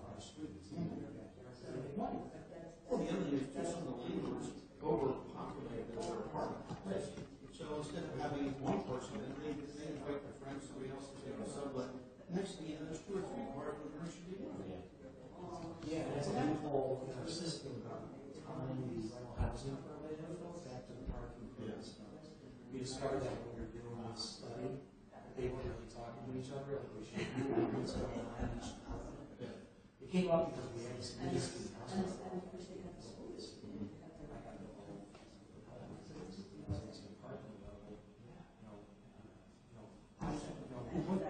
What kind of permit situation is it? What's really kind of like authority of the parking on the parties that we're going to get where they park in the cars. And they also have this story about a couple of things. But that was part of the problem, is that building houses and telling them parking and vice versa. Here's the permits we allow for these properties, and parking said, oh, wait a minute, we've already issued 4 permits that go here. What's the situation? Issuing part of the permit would be indicated that parking is being considered. That's part of the ordinance. But parking doesn't. Why should he issues a permit? Shouldn't he be looking at the fact of whether there's going to be adequate parking? They just never twice. I mean, you know, I think parking was taking care of it, parking probably thought they were taking care of it. So it's one of the major fixes administratively. There's somebody shutting down the sets. Yeah. So that there's 4 beds. Can't get 6 rooms right now. But it's 6 kids in there. I mean, the rent's cheaper. I get that. That's why I That's just a big complaint last week when I was in case meeting. That was one of the big things, that they're finding a way to get extra parking for residential parks. right in between, you know, not being diligent on parking, you know, residential C permit being issued and dealing with the guests. It's usually how they get around it. They get a guest permit, which is legit, as long as the guest permit. It's true. I think with, you know, I have worked with that, and I understand some of what different people do. It's the, if you're going to have, let's just say you're going to have a, you know, an event at your house, you might have a little party, happy hour party, and you got this restricted parking, the other apartment, you got to get this places for all of those people. Because again, it goes back to only specific, well, we would have to, I know, there's only so many places in the block, I had all the block. Yeah, that's one of the challenges. You've got X number of resources, or, you know, committed resources, parking spaces in the town, but you've got so much development, either between landlords, conversion, larger homes, whatever, and they're not providing for the parking. Well, no, we make them, except in the council. And that's an issue in itself too. That's where it's sort of. But, you know, when it comes to that's the required parking. No more, no less. It was like, one car more than was required. But that's legally all we can do. I'm just saying going forward, maybe that should be expanded in terms of jumping to the second. Well, you guys are, and you know, he made every little parking with that. Yeah. You mean over to that part? So he did it underground, very expensive. Oh, yeah, underground parking, you know, that's expensive. Yeah, sure, is everybody using it? No.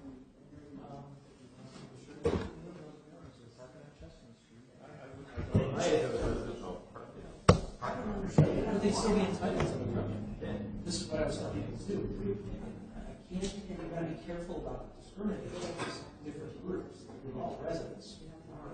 Some of you have deeper roots, you know, that kind of thing. But you're residents legally in the borough of Westchester. You're entitled to have residency in the borough of Westchester. Well, that's why I like the free ride and something like that. That's why I like the off-street parking, where if you have an off-street parking spot, You gotta use it. And they can take more, to be honest with you. That's the whole debate.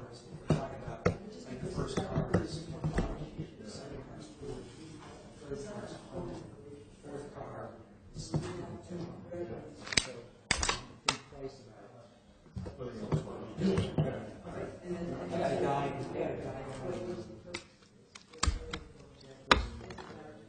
South Central part of town. Rings a bell. Jack's a car collector. It's only $8 a year for a residential parking permit. He parks like 10 of his cars on the borough streets. He's an extreme example. It only costs him $80 a year to do it, so why not? We're supposed to build a garage that's got a garage, more space. And everybody knows these things. Well, that's 8 spots, it's big enough for cars, he's not using that to be used for somebody else's resident. But see, that's a lack of social conscience, as far as I'm concerned. I heard a lot of that. Everybody, they came up with the idea, and as soon as it affected them personally, well, I don't like doing that. Well, they're just going to deal with it anyway. So it's like, they want the kid to, you gotta. Yeah, because Ann was telling us after the meeting about, you know, the guest pass thing. Well, you shouldn't charge $1 for that. And I'm thinking, really $1? $1 for 24 hours, right? It's 24 going to hours. kill you, right? The way she was talking. Yeah. First time visitors. Yeah. But that's what you're But see, you can't buy guest passes. You have to put, so it becomes part of the social planning now, if you have a furniture house. Well, no, it's just a good way to buy a certain amount of guest passes. So she. Part of this was just Yeah, well, that's what I'm saying. Part of the thing is, there's reluctance to get involved. It seems complex, and I not so much as whether it's the cost. I just be a devil's advocate. So, it's just, if you make the system, it seems the other thing is, there's so many different parking zones for like, part A, part B, part C.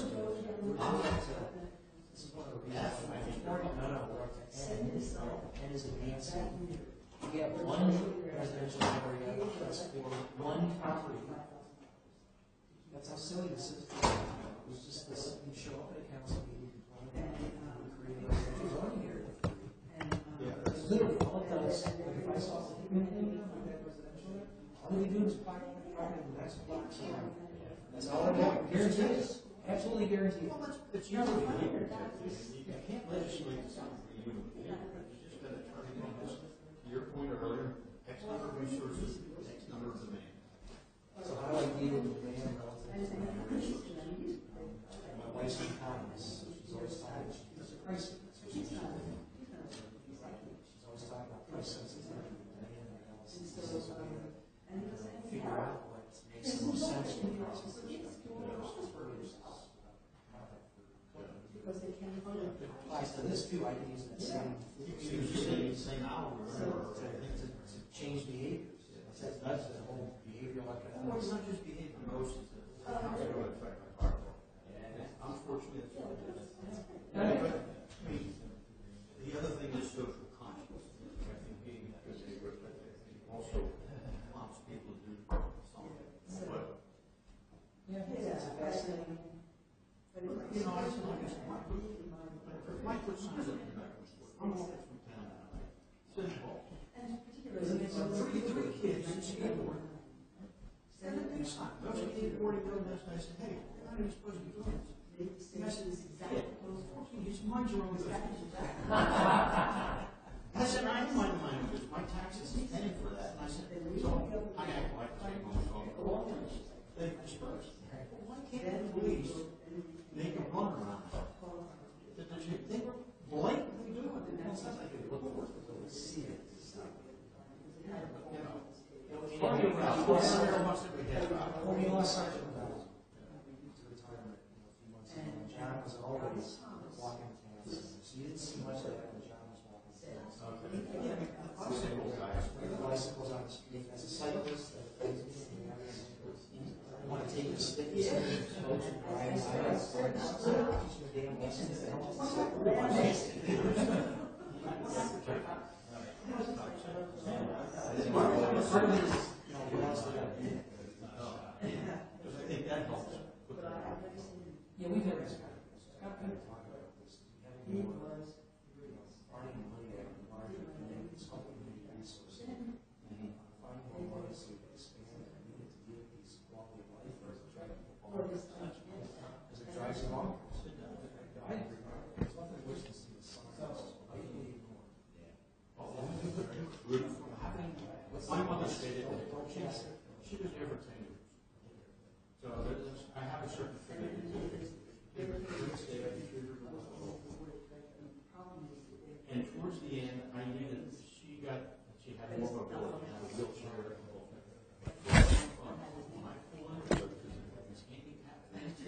Perfectly, who people pulls into that.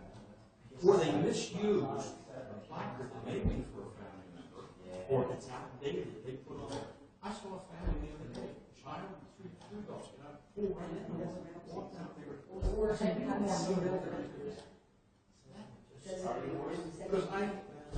so I put it up to going first, plus if they do call the police and say, hey, someone's there, that's not a high priority for them. Do you want to, I'm sorry, do you want to do that? You want to do the balance center real quick? You want to do the balance center real quick? Yeah, I was just explaining some of the details. All right, good to know. Oh, that's good. You're going to be up on the roof? Up on the roof? No, I'm down to the roof. Yes.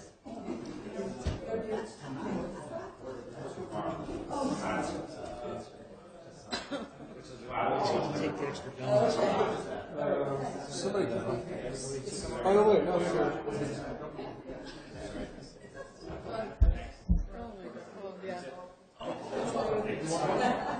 Oh, thank you, Michael. Yeah, I'll have one. Anyone you want, just grab it. It'll tide me over till dinner tonight. Yeah. Yeah, I know. There's enough to eat.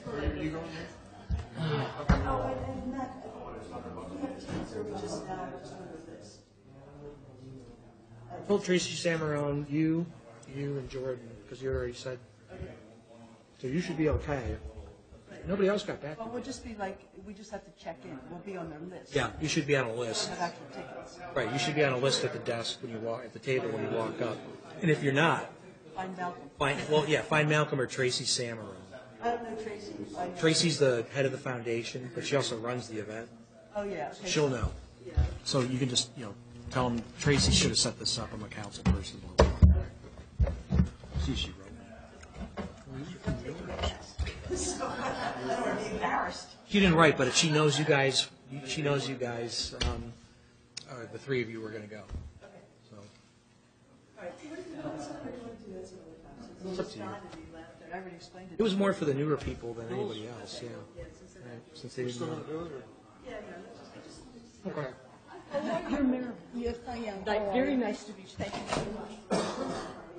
Oh, you were the one that called? I'm the one that called. Okay, Yes. well, I'm glad. Yeah, I did pass over the information over. Yeah. And actually, Yeah. I'm trying to I'm gonna go just like I'm dressed. Actually, it's supposed to be a little chilly tonight, so.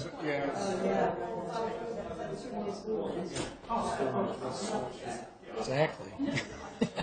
Oh, you're welcome. Yes, it was a Thanks for pleasure. the time. Thanks for Thank you for the time. Take care. That was a lot to digest in one day. It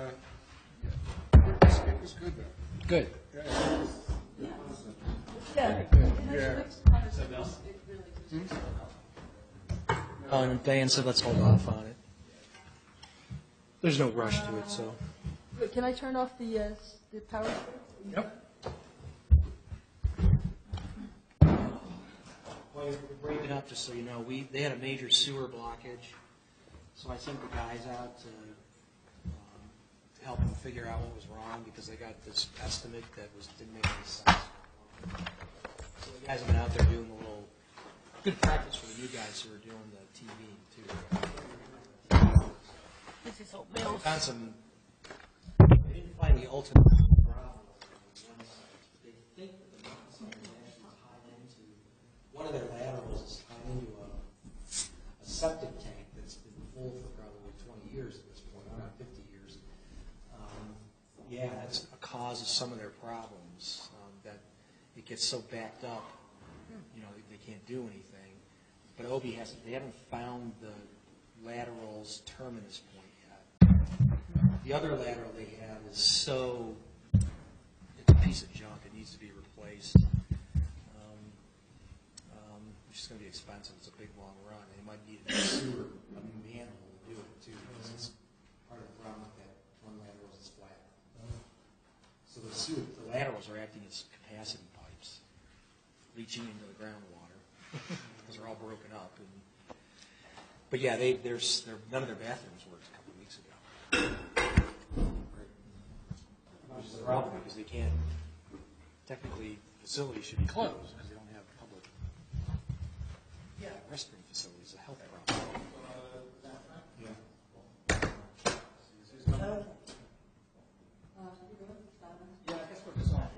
You should be. I sent Tracy an email yesterday saying that only 3 of you had requested a ticket. So she knows that. So if you're not on the list, I was telling, ask for Tracy, track her down, or Malcolm. They'll be able to, one of those two will be able to help you out. But you should be free and clear for your ticket. You can only get one. I wrote you back yesterday. Right away. I didn't see that. Yeah, Tracy said, no, we can only give you a ticket for council. Oh my God, I guess I'm going to call my friend and tell him he's not. You know, my wife wanted to go, and I found out how much it was.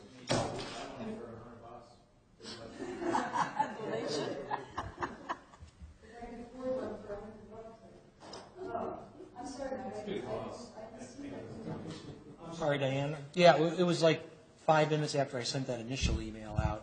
Tracy wrote me back and said, well, you know, we're all sold out. I can only give council tickets for council members. Oh.